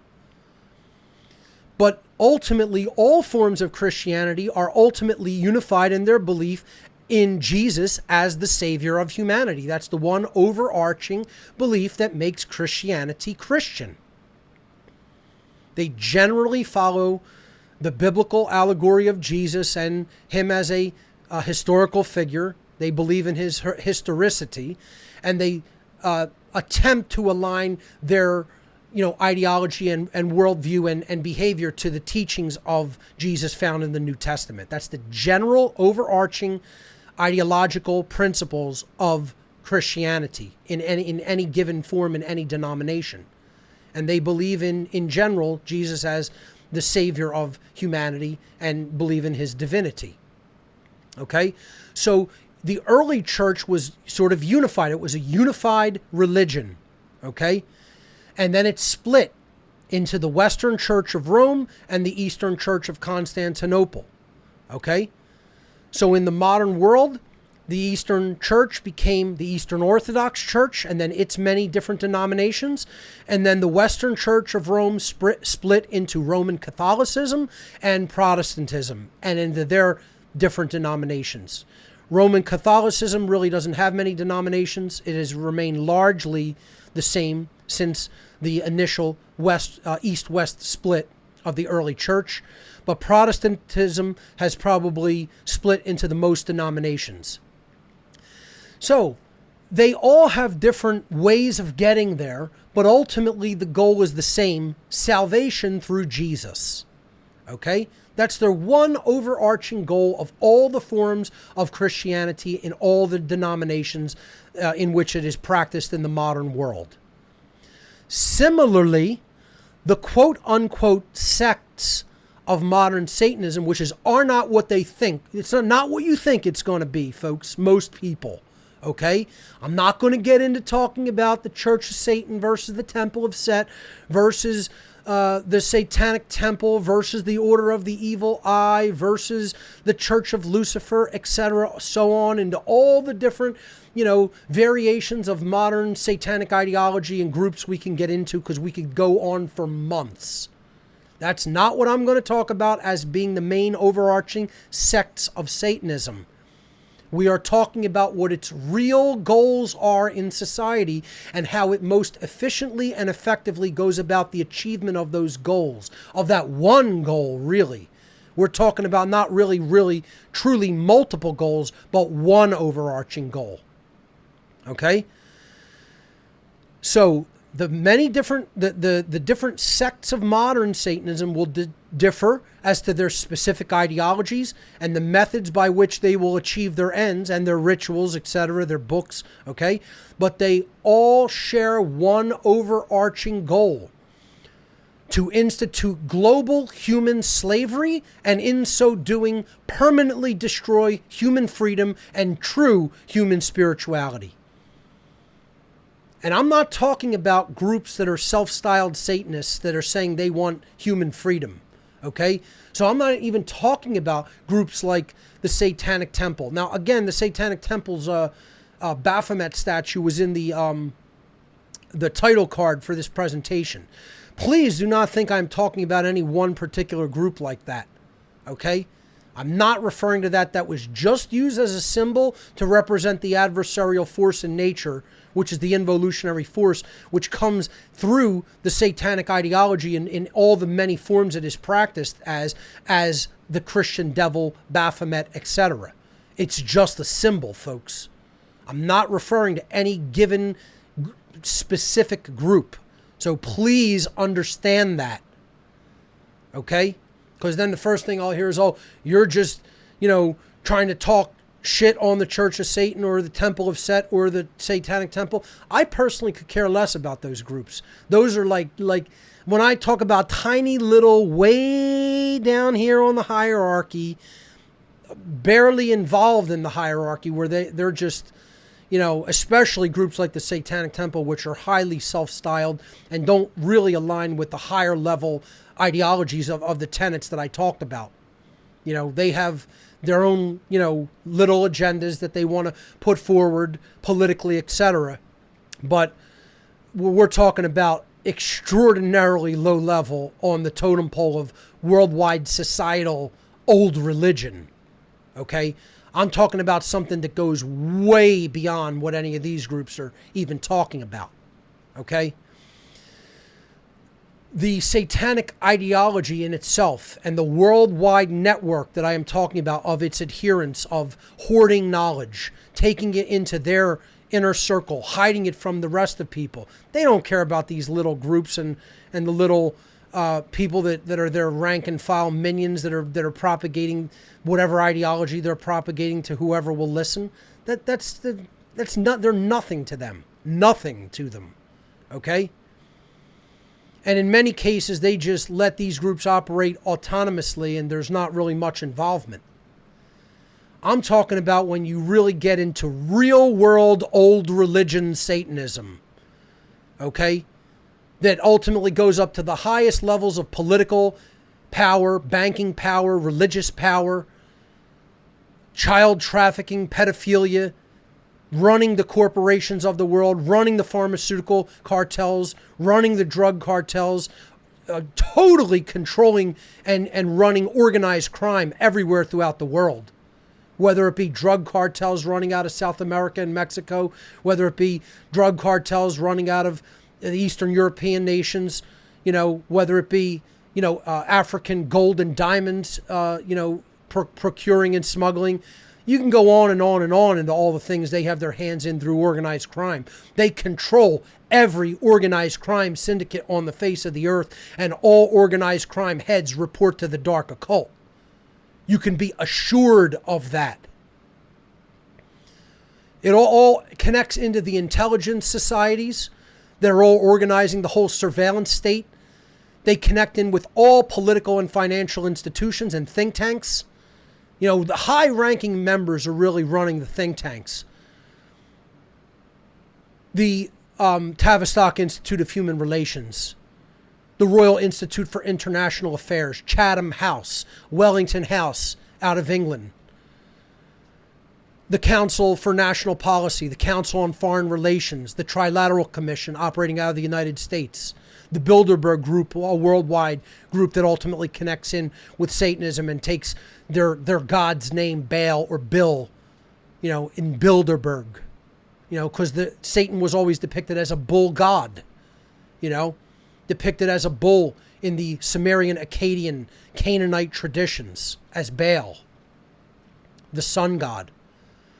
So, I went into that, the whole kind of phonetic variation of BL, Babylon, Bible, it goes on and on and on.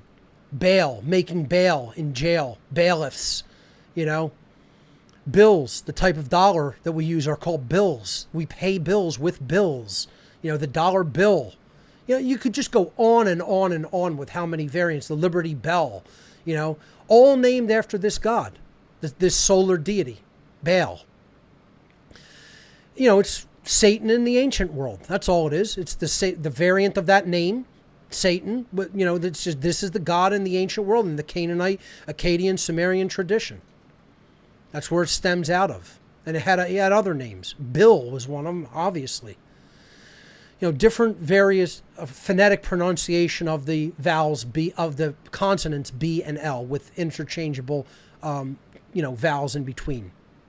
I did that at the end as a little wordplay pun game, fun thing at the end of Demystifying the Occult Part 2. But, you have to understand we're talking about this involutionary force, this adversarial force. And they will have sects set up to take the population into the mindset of Satanism to achieve the end goal. The end goal is slavery of the actual high-level old religion.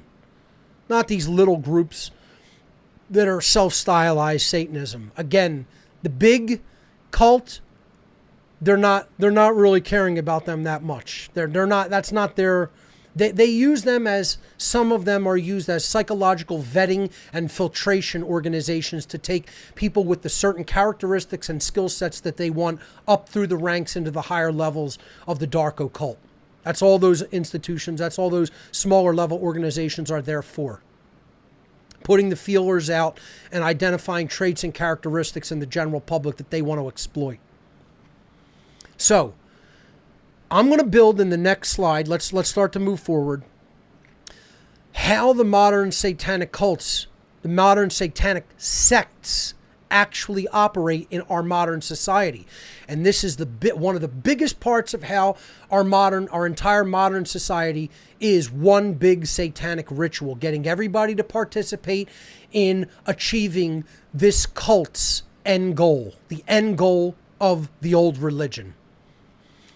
So we're going to represent the religion itself with the Baphomet symbol, which is also the background. Okay, so this is our unified religious cult. You have to look at this as this is the unified early church from the last slide, the last example on the last slide, that is now going to fracture into two main bodies or organizations worldwide. That what this is ultimately going to do is help people to usher in the end goal, not really realizing that that's what they're doing, and do it through dialectical means that achieves a secondary purpose of creating adversarial, dialectical, adverse energy.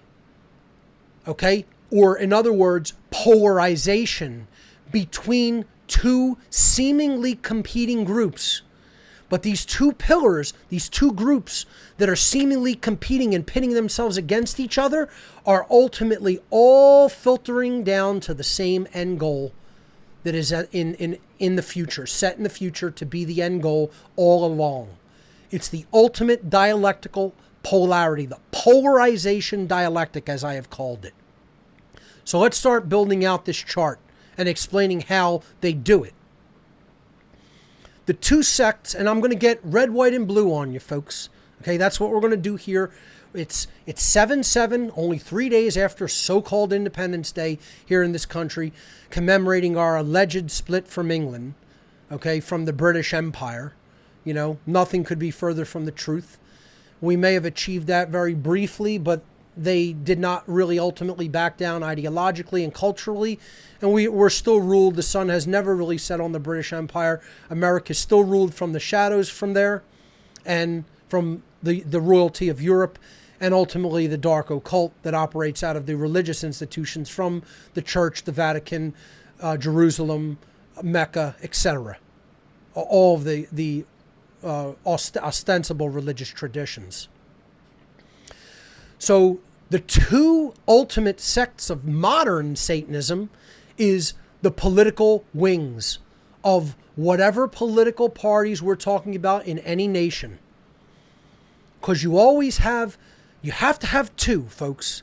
That's what sets up the royal arch, which creates the most polarizing strength and holds up the most weight. Because you have to have it based upon parental figures. Again, this is the other thing people don't understand. Why are there only ever two political parties? Why is there that liberal and that conservative, that left wing and that right wing? They're all connected to the same body. It's all ultimately one body politic. It's all ultimately one organization that is ultimately vying for ultimate power and control over the human population and to bring us into abject slavery. They just put on two different masks. That's all it ever is and ever has been. And the people are still fooled. They're still in political polarization. They're still all getting all ratcheted up for the big fucking circus coming in 2020. When it never has mattered and never will matter because Satanists run the whole fucking goddamn show, boys and girls. They run the whole fucking show. There ain't no difference between any of them. The master of all government and all political parties is the adversarial force in nature. Whatever you want to refer to that as. It's the thing that's holding us back and keeping us enslaved. And it doesn't matter how long it's been going on for. It's always been wrong. It's always been morally wrong. And that's why it needs to end. That's why slavery needs to be stopped and ended. And the only way to really ultimately do that is to help people to understand how this dynamic works and how it controls the mind. To get people to do its bidding. And do its dirty work for it and ultimately usher in themselves against their own interest. the very slavery that it wants to usher in. But people are too damn stupid and childish and naive to want to give up their political identification. I'm on this team. These are my gang colors. These are my cult colors. I'm in the elephant cult. I'm in the jackass cult. Are you in the smacked ass elephant cult or are you in the smacked ass donkey cult? Because whichever one you're in, you're a smacked ass. Dumb as a bag of fucking broken glass. So Satanism fractures itself deliberately to create polarization in the ranks of humanity. And it does it very effectively. It's genius. So what are the methodologies of these different branches or sects of Satanism? See, folks, you got to understand, you can't just tell people, you know what? We're Satanists. And you know what we're going to do? We're going to give you our ideologies, and then you're going to help us enslave yourselves. Can you imagine if this is what the rulers of the world did? Everybody'd go, fuck you. We're not doing that. We're not that stupid. Well, I don't know. Maybe humanity is that stupid. You know? Sometimes I just think, yeah, we're just that stupid. People are just that stupid. The bulk of humanity. You know, I'm not that stupid. I was only that stupid till I learned how it really worked, which is why the universe let me see behind the curtain for a while. That's all. It said, hey, you have all these aspirations and you have a lot of these wrong ideas because you haven't delved enough into true spirituality. Guess what? Let's jumpstart your understanding. Let's put you in with the real, true demons behind the scenes for a little bit. Until you get shaken out of your dumb dunce slumber, you smacked ass. That's what the universe said to me. And boy, did it hit me, did it smack me across the face with a hammer. Okay? I've told the story many times to a point where, I was so, what I saw at the low level that I was involved in, how evil and how bad it was at the level it went to. And I know it goes 1,000 times beyond that. I was so depressed by what I became involved with that I was just sitting in my bedroom, literally doing nothing for the better part of a year except going to the bathroom to piss and shit and to eat food to the minimal extent that I did. And not even basically leaving my bedroom and doing nothing but sulking and writhing in my depression and playing doom metal all day long. For the better part of a year. That's what the experience the universe had to give to me to slap me out of my stupor. So I could imagine what it must do to people who don't have 147 IQ. You know? I could only imagine how ensconced and ensnared in their own ego they are, and what a hard case they are compared to my soft case of the ego. So let's look at their methods. Their main methods are appeal to authority, of course, because they want to set themselves up as the gods of society.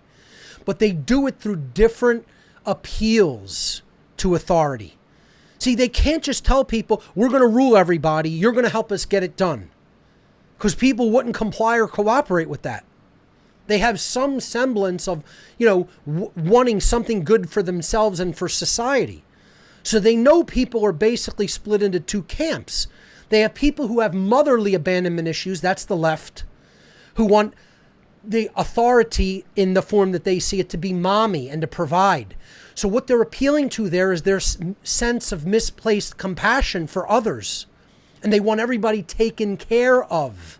That's what they're appealing to. They're appealing to this right-brained imbalanced notion of we have to care for everyone, no matter what it means. See, we have to secure the common good needs, right? It's appeal to authority through misplaced compassion and misplaced appeal to security for the common need. Okay, so you're focusing here on this method in getting into the minds of people. What they're doing, they're exploiting The people who are in this form of brain imbalance and in this form of parental abandonment, those people themselves are focusing too much on the common good at the expense of individual rights. And you'll always hear them talk about that the common good has to supersede individual rights because they're all concerned about government and authority being mommy or daddy. Being mommy that's going to nurture and care for everybody and provide all the resources for everybody, like mother's milk. And that's, in their mind, they're too right-brained imbalanced. They don't have brain balance between the left and right brain hemisphere. They're imbalanced toward the belief that the individual doesn't matter and that the common good has to supersede everything. And this is what's exploited and preyed upon by the Satanist. The appeal to authority through that misplaced compassion for all of society. And again, these are the hallmarks of right brain dominance. The right brain is too imbalanced negatively. It's too imbalanced dominantly, I should say. And they don't have enough left brain understanding. So I'm seeing that it is 5 o'clock. We're nowhere near the end of the presentation, folks. So more likely than not, instead of rushing for calls, I'm going to unpack this. And it'll take as long as it takes. And we'll do a whole call-in show next week probably, because I feel this is extraordinarily important material for people to deeply comprehend and share with other people. So I want to make the presentation as strong as possible. So if I somehow do wrap it up and we take some calls, great. But more likely than not, let's do a whole call-in show next week on this. And I like doing those. Okay?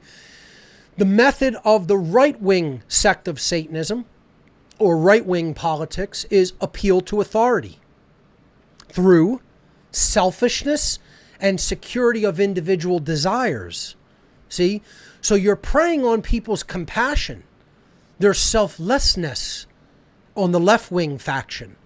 But the right-wing faction or sect realizes there are other people in society that are more selfish and care more about themselves than providing for the common good. And so you're going to prey on that dynamic. You're going to say, well, these people have selfish individual desires. Let's prey on that dynamic. So these are people who focus too much on selfish concerns at the expense of the true common good, which there is such a thing as. That's the law of freedom. Aggregate freedom comes about through aggregate morality. That's the common good. Doing good in the common sense term of understanding conscience by understanding the actual objective difference between right and wrong behavior. Okay? So in this case, you're seeing that there are certain people who are more selfish than they are concerned for the well-being of others. So you want to prey on that with the right-wing politics because you're preying on their individual desire to generate prosperity for themselves. Okay? And become either rich or prosperous, have their own rights protected. Okay? But not worry so much about all of what's going on in all of society. The right-wing factions are always more self-absorbed than self-oriented. The left-wing factions very rarely ever care about individual rights because they're only ever concerned about society as a whole. There's no balance there for both individual rights and the good of society. That's the equilibrium point. Okay? This is what the mathematician John Nash talked about as a game theory solution, where the maximum amount of people who prosper and come out as winning is the people who focus simultaneously in a state of equilibrium on what is both good and right for themselves and good and morally right for all of society. And that's a very difficult balance point to strike because most people are imbalanced toward one brain hemisphere or another. And the occultists know this because they know more about the brain, the physiology, the psychology than almost all of the people put together. One of them knows more about that than almost all of humanity put together, let alone tens of thousands of them operating in concert on the same page. That's why they constitute a mastermind of evil, which the universe is going to grant their manifestations because they're all on the same page and we're all divided in the dialectic that they've set up for us. And people still can't see it and still won't abandon it because they're too attached to it egoically. and can't admit they've been duped. The right-wing political sect is always hallmarks of left brain dominance or left brain imbalance. So these are the methodologies they operate through. Identify the people you're trying to enslave. Some are more selfish. Some are more concerned about just the good of society and don't care about the individual. It's brilliant. It's genius level methodology, strategy of conquering, of dividing and conquering. Genius level. And that's why the average imbecile, the average person, eating poison, drinking poison, watching poison, cannot cognize or conceive of the level of these people's genius and the level of their methodologies at work in the world. They can't even conceive of it. And again, I'm not tailoring this as a presentation or my show or all of my work. Folks, I'm not tailoring this for the average imbecile. I am tailoring this for the people who have enough holistic intelligence to take it in, understand what I'm saying, and then help teach it to other people who are even at a lower level of intellectual acumen than they are. So, I don't take the hermeticist, elitist idea that this information just isn't for everybody. It has to ultimately be for everybody. What I'm saying is my teaching method isn't for everybody. Not everyone will be able to receive it from Mark Passio. I am under no delusion that everyone can. That's why I'm not looking for everyone to follow me in my work. I am looking for a handful of tremendously good and intelligent, holistically intelligent people to become teachers and propagate this knowledge out much farther than I ever could as an individual. Because I realize people are not going to take this, every person is not going to take this information from me. It will have to be put in a myriad of different ways and methods and means to reach a much greater number of people than I will ever be able to reach as an individual.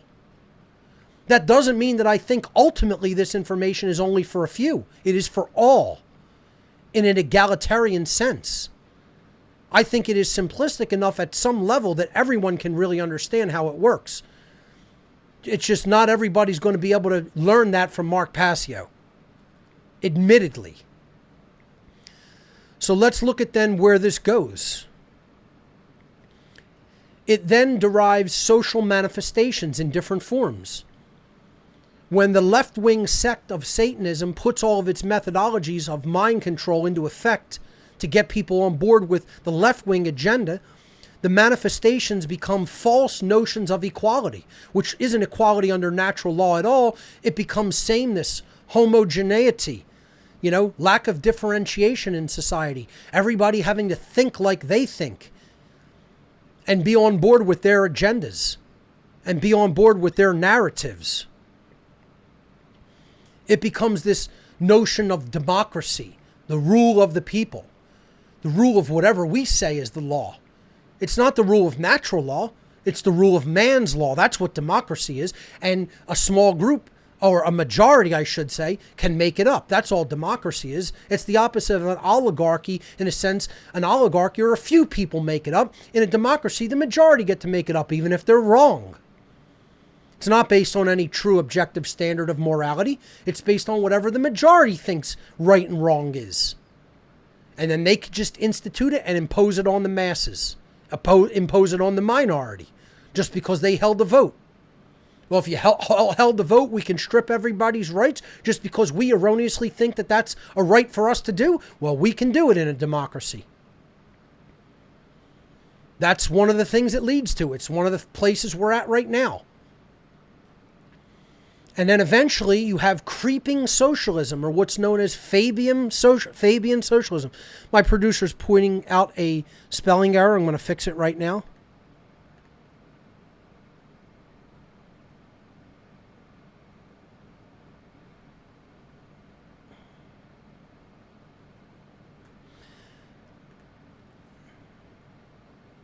So corporatism. There we go. I was missing an O. Okay. Put a save on that. Thank you for that. Let me go back to my slide there. I'll build this out again real quick. Okay. So the social manifestations of the left-wing sect of Satanism, we have the false notions of equality, democracy, and we have what's called creeping socialism or Fabian socialism. This is getting to the place where the entire society's needs and resources, the resources of the society, services are entirely controlled by government. Okay, so it's the means of production and distribution are controlled by the state. That's what all socialism really is. But you get to it out of democracy, this idea that the people can decide. It passes through the stage called Fabian socialism or creeping socialism. In the modern leftist society in the United States, they are now calling that democratic socialism because it's the in-between phase between democracy and pure socialism, which is the control of resources by the state, ultimately. So then we finally have real socialism, real left-wing socialism, and then that eventually becomes either an oligarchical party controlling the entire government or a dictator controlling it all, and then you have communism, which is totalitarianism. It is the left-wing form of total control over a society in the handful of either a very few group of people or in the hands of one individual. It's a symbolic individual, of course. It's really controlled by the Satanists, who are the true members of the unified religious cult in the middle. That's who's really controlling it. And ultimately, as we're going to see, they're really controlled by the involutionary force itself, or Satan as a force, okay? So then if we look at the social manifestations of the right-wing sect, okay, we have this false notions of rights, where people think some people have rights that others don't based on their power and wealth in society. Or this idea that we can delegate rights to certain groups of people. Both groups, left and right sects, believe that. Then this degenerates into minarchy or limited government. You know, even like Republican form of government, the Republic. It's all minarchy and limited government. It's still the notion that slavery is legitimate. It's still the notion that some people have rights that others don't have, that we're not truly equals under natural law, that certain rights can be delegated or granted to people to do that other people don't have the right to do. That's what all government is. And then this will descend as a in-between step between another form of socialism called National Socialism. We have crony capitalism or corporatism. And this was the in-between step that led to Nazi Germany. We have that here. We have a mixture of Fabian socialism and crony capitalism or corporatism. It's not real capitalism. That's what we have going on. We have these two sects that are combining their efforts, their methods, their social manifestations, and ultimately bridging to the one overarching goal in U.S. society in particular. So in this in-between stage on the right-wing side, you have crony quote-unquote capitalism. It's not real capitalism at all, or corporatism. And that will eventually lead to a form of socialism called National Socialism, out-of-control nationalism combined with corporatism. And eventually that is the totalitarian form of government called fascism. That's what it will become long-term.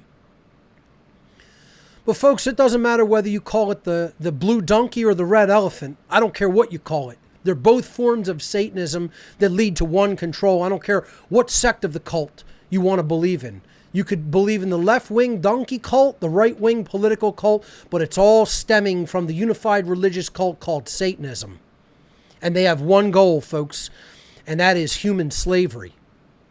That's what the one goal is, you know?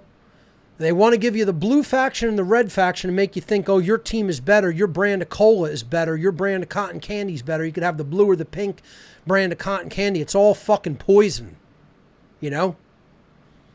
Have this form of high fructose water or this form of high fructose water. It's all poison.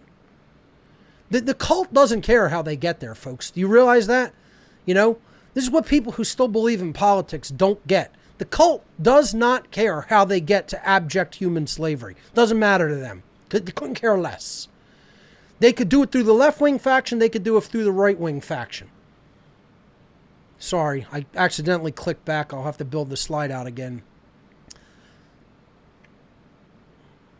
So watch this. Let's go back to the slide. Yeah, they don't care whether they come at it through the left or right-wing faction. They would prefer to get there directly by telling you we're your rulers and we're taking you into slavery whether you like it or not. Most people wouldn't go for that direct method. That's why they have to do it through an occulted methodology and make people believe we're the ones in control. We're the government. We're the ones who are instituting all of these laws and rules. No, they're duping you into believing that you're that person when the cult is that group of people that are the masters behind the scenes. That's all. And people are just that brainwashed and that refusing to admit that they are duped and fooled. See, folks, I built this all out deliberately in red, white, and blue colors, you know, to celebrate our independence because we're so free, you know. Government isn't slavery. No, it's the rule of the people. That's what we have here. Yeah. You know? So here's all nice red, white, and blue colors on our slide here. Let's keep it there for a moment. You know, beautiful red, white, and blue colors to celebrate our independence here in the United States and throughout the rest of the world. We're so free. You know? There's no satanic cult ruling the earth. No. That's all hearsay. That's all conjecture. That's conspiracy theory. Or it isn't happening at all. Not a bit, because I don't want to believe that that's what the world is. So here, if it makes you feel any better, I know a lot of people can't handle it. They have a really thin skin when it comes to this. They don't want to hear that we're enslaved. They don't want to hear that the ultimate goal of all politics is the slavery of all humanity. Okay? Let's even go back to this full screen. If it makes you feel any better, okay? Here's what I'll do. Let's put the goal in nice red, white, and blue letters, just like this. Okay? Does that make everybody feel proud? Proud to be an American? It makes us feel so wonderful. Our slavery is red, white, and blue. The goal that the Satanists took us to, we'll wrap it up in nice, pretty colors. Let's wave a flag around. Let's be proud that we're part of this system. And it's just fine and dandy. It's hunky-dory. Nothing needs to change. We're free. We've always been free. We'll always be free. I mean, the only thing that's really missing in this picture is the big fucking clown with big fucking clown shoes and a big fucking red, white, and blue wig. I got to break him back out. That a Satanist from the Order of the Evil Eye sent to me when I asked him about does the high-ranking members of the hierarchy that you're still in touch with, what do they think of the anarchist movement and the freedom movement at work in the world? You know, what do they think of the truth movement and trying to expose 9/11 and trying to, you know, explain to people that government is slavery and that, you know, we're really a slave society? And without a word to answer my email, he sent me back one JPEG image of a clown in a big polka dot, or, you know, I think it was a polka dots jumpsuit with big red floppy clown shoes and a big multicolored, like Ronald McDonald style wig with a party hat, honking a horn, like one of those boom, boom, boom, boom, you know, those horns, those clown horns, dun, dun, dun, dun, you know, makes that noise, honking one of those horns. Yeah, that's it. No words, nothing, just an attachment. No, you know, reply via text, email, nothing. Just an attachment of that JPEG.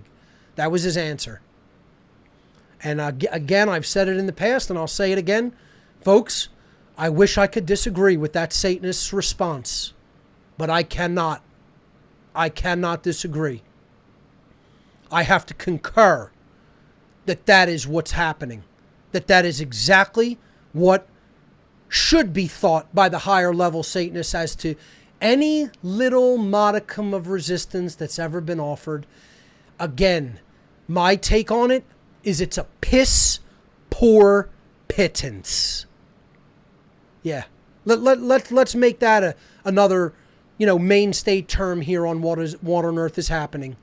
Get as offended as you like as to what I said about American society and world society for that matter. It's a bunch of naive, fucking clowned out children that have no idea what's going on in the world behind the scenes of ostensible politics. Know nothing about real world Satanism. Know nothing about the master psychology that these dark occultists wield over them and the level of mind control that they have the public in. Know nothing about their methodologies. Know nothing about their end goals. And they think that they're not duped, and they think they know what's going on in society, and they're a bunch of fucking know-nothing, naive children. And ultimately, they're clowns. They're the real clowns. You could say that the masters of the world are clowns, all the political dupes that usher in their satanic agenda are clowns, all you want. It's great. Make fun of them too, because they're clowns too, because they're getting thrown under the bus. Okay? But let me tell you who the real clowns are. For a circus ticket to be bought, there have to be attendees of the circus. And those are the real fucking clowns. Okay? All the clowns could go to the circus tent and say, we're going to put on a big show, the greatest show on earth, and dupe everybody and lie to everybody and enslave them all. But if nobody shows up, there's no fucking circus. But you know what has happened? 99.99% of the human population has showed up to the fucking circus. And they believe the show is real. When it's all in their mind, it's all big mind control fucking puppet show to put them into one place. And that's what's listed right there at the bottom of that slide, ladies and gentlemen, boys and girls, children of all ages. That's the goal, human slavery. And that's where we're at. Because people are too stupid to see all of the things I've laid out here on this slide. The sects of Satanism, the methods of Satanism, the social manifestations of Satanism, and the goal of Satanism in our society. And it's all one big satanic ritual that they get people to go along with their own enslavement. Because, folks, it's all about satanic inversion, the inversion principle, the Satanic Inversion Principle, as I call it. Satanists seek to invert everything that is good with everything that is evil. They want the upside down world, as I described in last week's show with the completely misplaced trust in societal institutions 3 weeks ago, I should say, the last show that I did. The quote from the philosopher that talked about everything is backwards, everything is upside down. All the institutions, what they ostensibly claim they are doing and they are put in place to do the exact opposite. Governments destroy freedom, health organizations destroy health, religious organizations destroy spirituality, and on it goes. The satanic principle as the adversarial opposer of the good, of the natural, of the moral, of natural law, the adversary to all of that, always wants to invert everything in our society, to turn everything upside down and tell you that it's the opposite. They want to tell you black is white right to your face and have you naive enough to believe it. They invert truth with falsehood. That's why people can't tell the difference between them. Everything's relative. There's no objective, absolute truth. No, it's all relative. That itself is a falsehood. They want to invert knowledge and belief and have people believing things and believing that they're true, thinking that they know that they're true, instead of actually having true objective knowledge of the nature of things through scientific discovery methods that don't require belief. None of what I am saying here or what I know is a belief, folks. It was hard-won knowledge through truth discovery methodologies and extensive testing, vetting, comparing, contrasting, which are scientific methodologies of observation and testing, which too few people know how to do. They want to invert morality and immorality and tell you that which is morally right is morally wrong, and that which is morally wrong is morally right. And we can make it up, and we could change it at any given time we want. We could pull the switcheroo and switch them at our whim. That's called man's law. Don't you know? We'll decide what's right and what's wrong. And we'll make laws according to it. And if we say something that is truly good in nature is morally wrong, we'll lock you in a cage for doing it. And if we say you must partake in something that is actually an objective point of fact reality, objectively morally wrong, and you won't participate in it, we'll lock you in a cage for doing it, because we'll call that wrong. We'll call not partaking in it morally wrong, when it's the morally right thing to do. Everything's backwards. Everything's upside down. Everything's satanically inverted. They want to invert good and evil itself, because that's what they want you to believe, that Satanism is good. That following the adversarial force will lead you into a condition of good in society instead of a condition of evil and enslavement. Here's the thing that's been the main driving force of the bulk of my work, and has been a cornerstone of my work, that I still think hardly anybody really understands. In all honesty, from just feedback that I get and just trying to put my thumb on the pulse of what's going on in the alternative community, very, very few people understand one of the cruxes of my work, and that's the delineation and the distinguishing between the natural world and the world of artificial constructs, which I think has been one of the most pertinent and important aspects of the entirety of my work. And yet I think it is horribly misunderstood by the majority of people who even do look into my work, let alone people who don't. But they want to invert the natural and the artificial, folks. They want you adhering to the artificial world of constructs and thinking that the natural world is, a crock of shit and is unimportant to really understand what's objectively true in nature.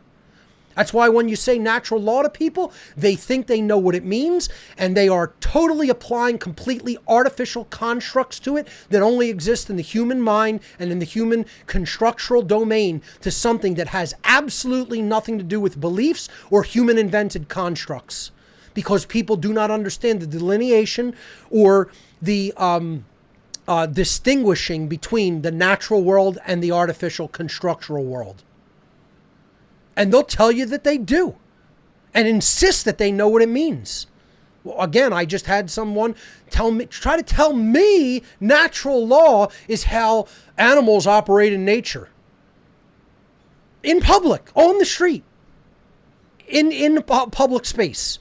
Me, not knowing who I am, not knowing the work that I've done on natural law, knowing not even my name or anything the fuck about me, try to tell me natural law is this whole notion of Darwinian survival of the fittest and the way animals operate in nature. Which I just did an entire fucking show on not too long ago called What Natural Law Is Not. Of course, never saw one tiny iota of any aspect of any part of my work, but yet will insist they know what natural law is and I don't, and that's what it is because that's what they believe. I mean, there's no colon long enough to get the head far enough up there. You know? It's like up there by 1 billion fucking light years.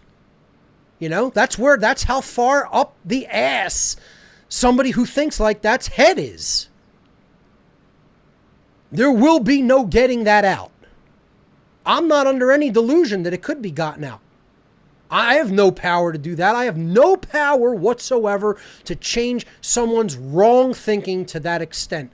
Basically, what you got to say to somebody like that is there's nothing you could possibly fucking learn from me. Don't say a word to me or expect a word back from me. They're hardened in their ego and they're controlled by the satanic force and are committed to remain so forever. That's called the lost. And what their owners call them in the dark occult is the dead.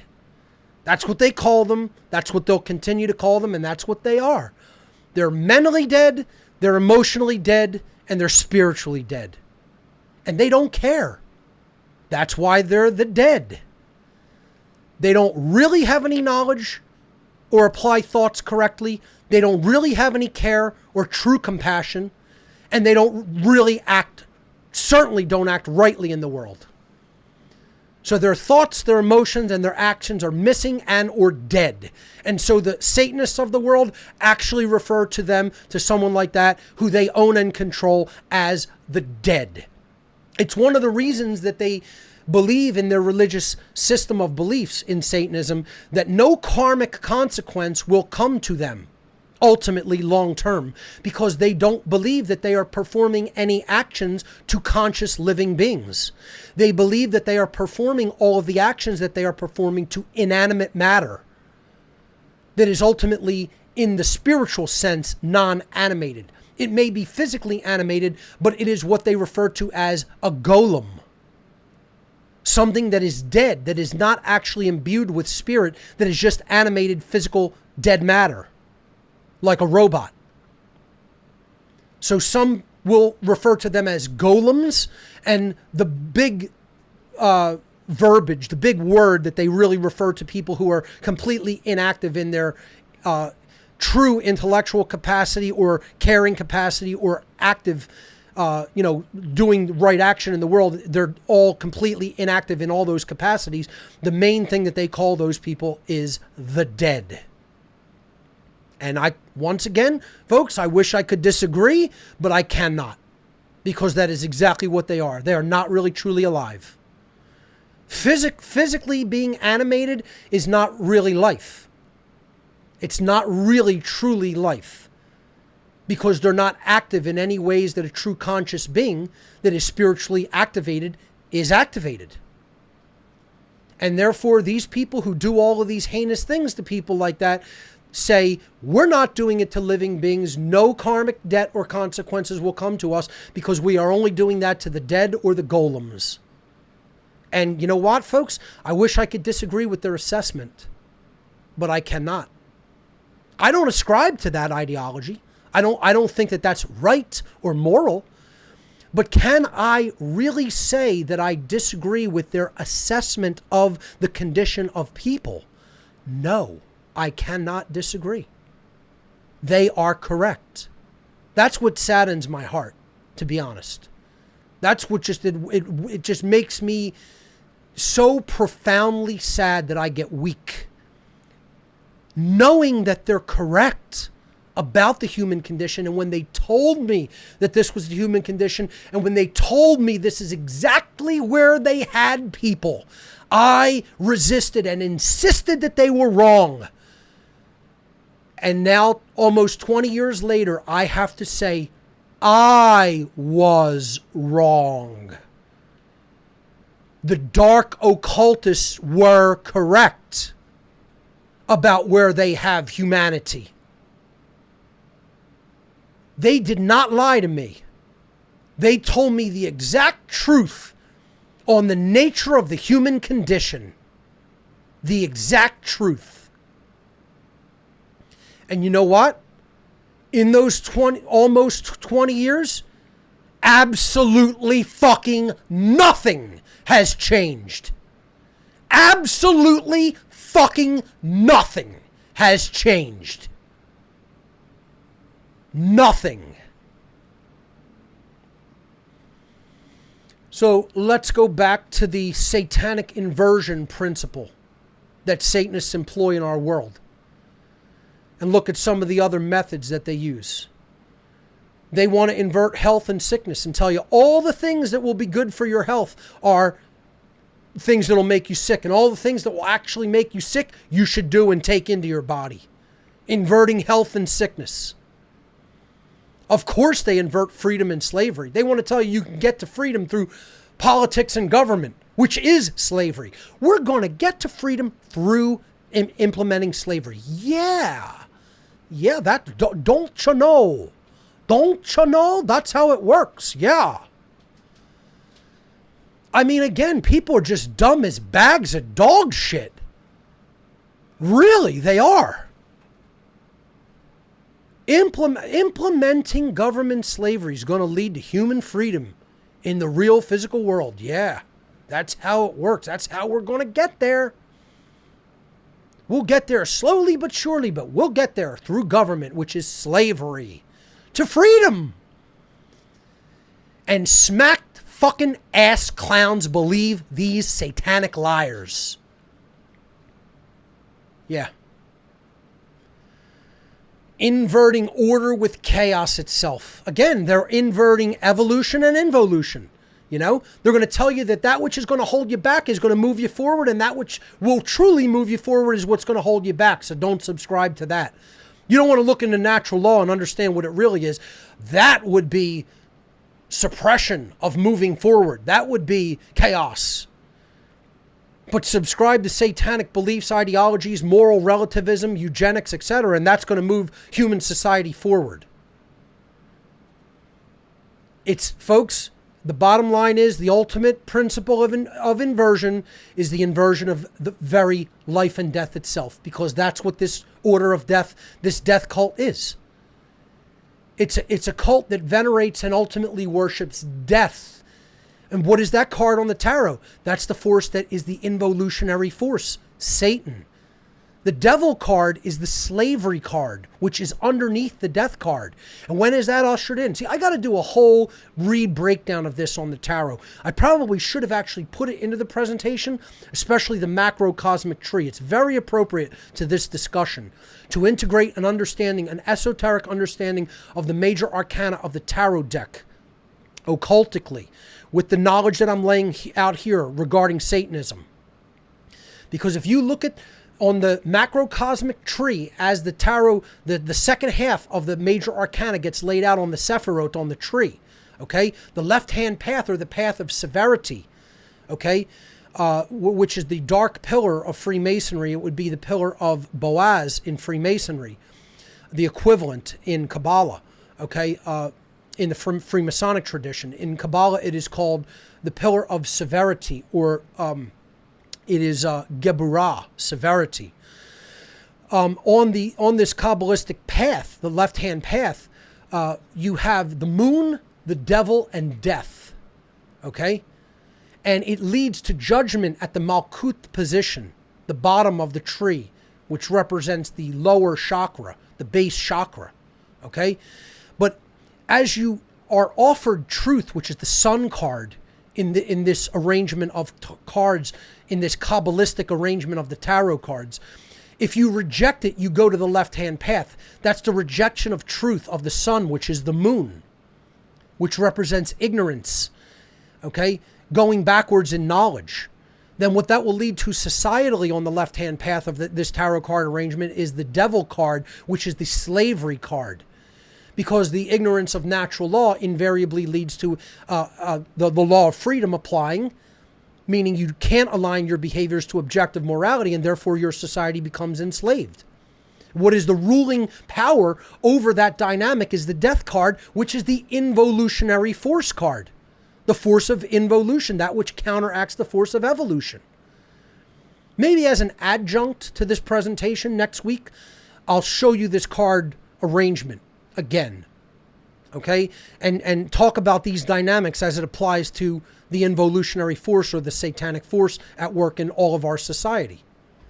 I may have to just extend the whole presentation into 2 weeks, folks, because I still have many slides left, okay, and we're nowhere near done.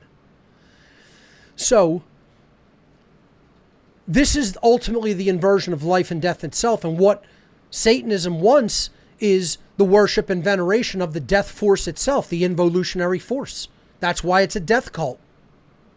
That's why it is actually called at its highest levels the Order of Death. Look that one up. Look up the Order of the Black Sun, the Old Religion, and the Order of Death. They're the only things that their own adherents actually ever call it.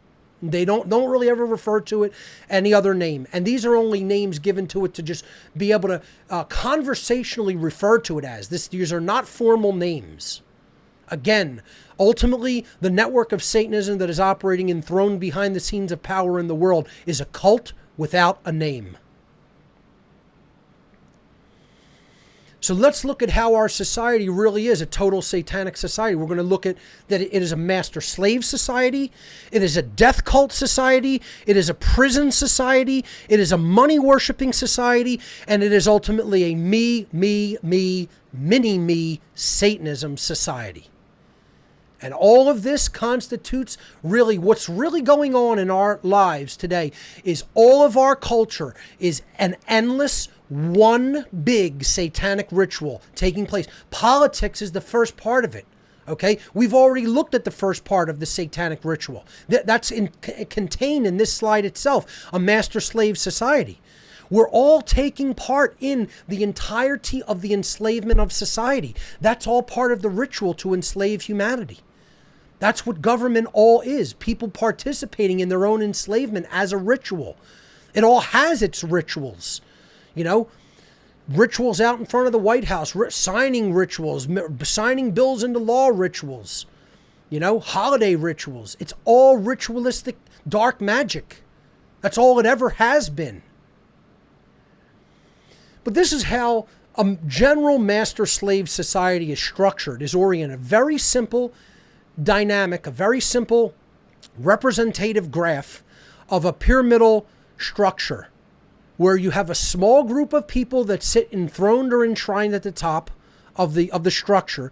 The rest of the society is set up hierarchically, and often you will see this pyramid compartmentalized into different vertical strata, where one aspect of the society, such as banking, doesn't know what the other aspect, such as illegal drugs or medicine, is doing.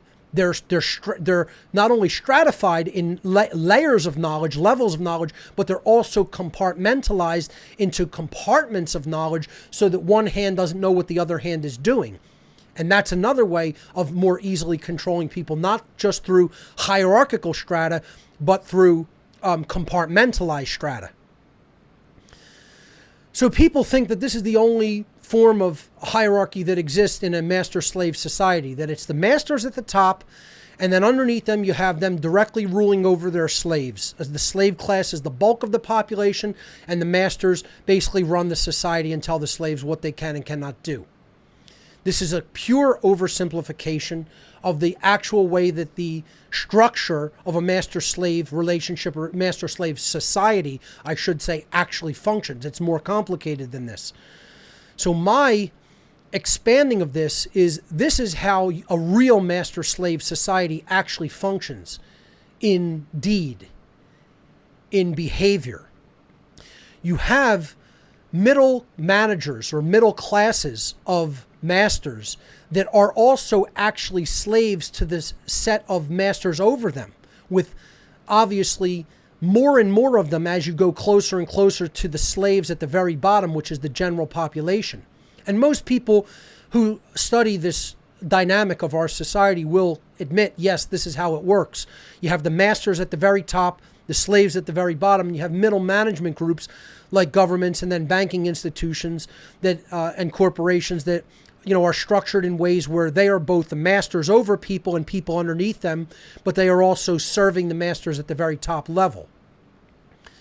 But this leaves something out, folks. It leaves two very, very important dynamics out that most people who do research into the way that the occult works, the way that conspiratorial aspects of our society work, never take into consideration.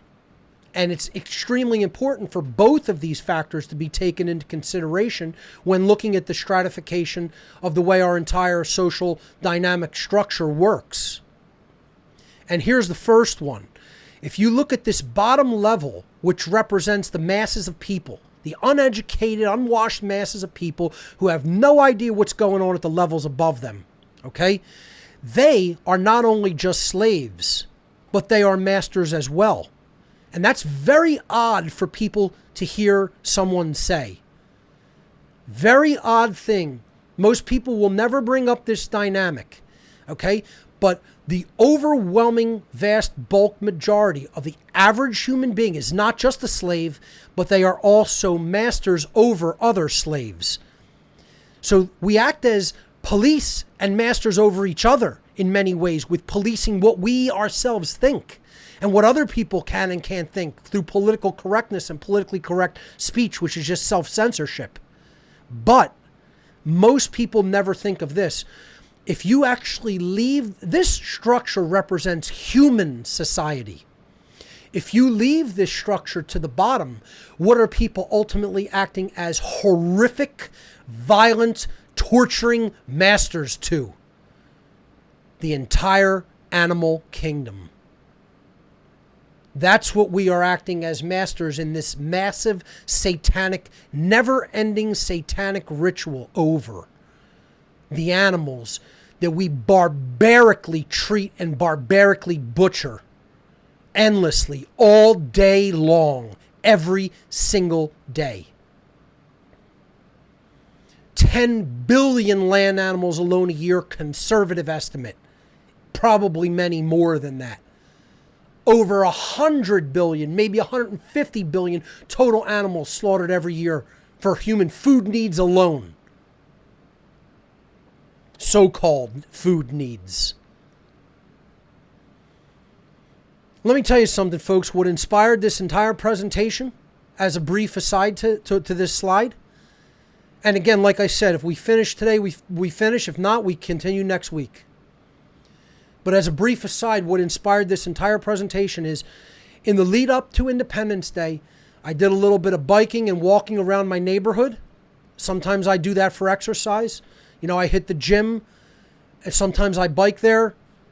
You know, sometimes I'll drive there, sometimes I'll walk there. But, you know, I like to bike to get out in the sun, get some exercise, or just walk out in the sun. I'm taking a walk one day, and you know, I go and deliver packages, and then sometimes I'll just take a walk through the neighborhood for, you know, a mile or two, just for some good exercise. And I'm walking through the neighborhood, and I'm just over and over just smelling animal carcasses all over the place, outdoor cookouts in people's homes. And I'm just thinking, it's like this is nonstop. This is only one small, tiny neighborhood in South Philadelphia. Imagine this, citywide. Then imagine it statewide, then countrywide, then continent-wide, then worldwide. It's going on non-stop every second of every day. It's a 100% complete torture, murder, and death ritual with the animal kingdom, non-stop. And that's this level of the pyramid, that the main slaves, the human slaves, that are the basic bottom level of the pyramid, controlled by all the other masters above them, are masters themselves. Because in Satan's kingdom, in the kingdom that is ruled by Satanism, by the involutionary force, again, I don't look at it as a deity, as an actual entity. That's not how these Satanists look at it either. It's a nature force that is operating in the universe itself and is pushing the dynamics of society ass backwards and counteracting natural law and the true evolution of consciousness. It's counteracting that force. That's why it's the adversary or the opposer or the involutionary or entropic force. Okay?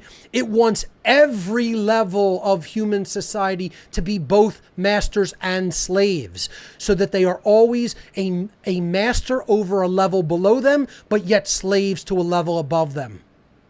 And that's exactly what our society has become. Because not only do the slaves at the bottom level also act as torturous, barbaric masters over the animal kingdom below them, which is the slave level below them, but the so-called highest level masters of the dark occult organizations at the very top of this stratified pyramidal structure that we're using as a model here to represent the master-slave human society, they are not just masters, but they themselves are slaves to a level above them. And then we can go off into conjecture about what that level is.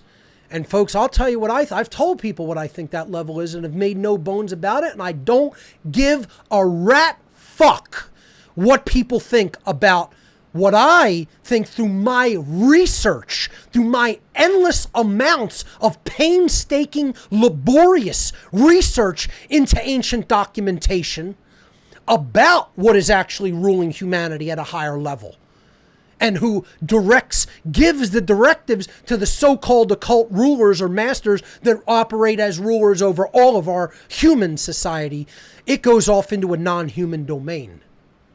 And that is a physical non-human domain of a type 2 civilization. And then from there, they're even enslaved. And they're enslaved by non-corporeal, hyper-dimensional entities, who are then even themselves enslaved by the involutionary force itself. It goes on and on and on. As above, so below. But you know what, folks? It is not the natural order of things. If you believe that, you have subscribed to Satanism. That's the real takeaway of this.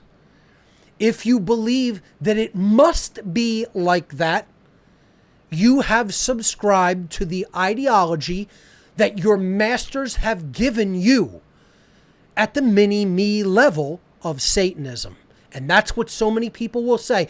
Oh, that's just nature. That's just how nature works. It's always been that way and it'll always be that way. Wrong! You're wrong! You have it exactly wrong. And you have subscribed to a satanic ideology. Incorrect, boys and girls. Untrue. Untrue. It is that way in human society through free will choice. Get the fuck over it. No, people want to believe it must be that way through the natural world because they're too weak-willed to change it. And they're too apathetic to change it. And they're too ignorant to change it. Don't tell me that's the way God made it. You're full of fucking shit. You want to believe in the God these people believe in? Go right ahead and say that force made it this way. But don't tell me the force of creation put that slavery into effect and keeps it there permanently, because you are a satanic believing, full of shit for brains punk bitch if that's what you think. And I'll be the one to tell you that just like that, because no one else has the balls to. Boys and girls. It'll leave my lips because it won't leave anybody else's, because they don't have the balls to do it.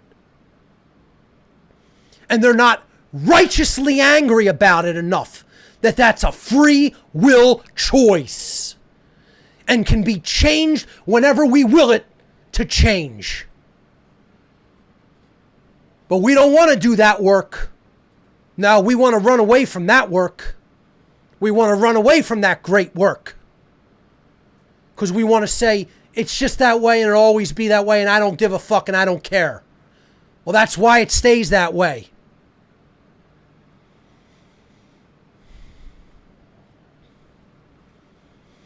That's why the death cult rules all of us. We're a society ruled by death. Pumping death into the air, into the water, into the food, into the medicine, everywhere. Let's look at the dynamics of the death cult society. That's the master-slave society that people want to think it has to be that way. What do you think? The death cult society has to be that way? We need to poison our air. We have to spray all the chemicals we're spraying into our air. And jackasses still won't look up stratosphere injection, stratosphere aerosolic injection, and insist that this isn't a technological plan, an agenda that's taking place. No, these are persistent water vapor trails. Where's my vomiting guy? You know, I got to go get him. Let me go get him. Hold on. Let me see if I have him here. Do I have him? Let's see if I have him. Hold on. Yeah, I'll just, that here we go. I got him.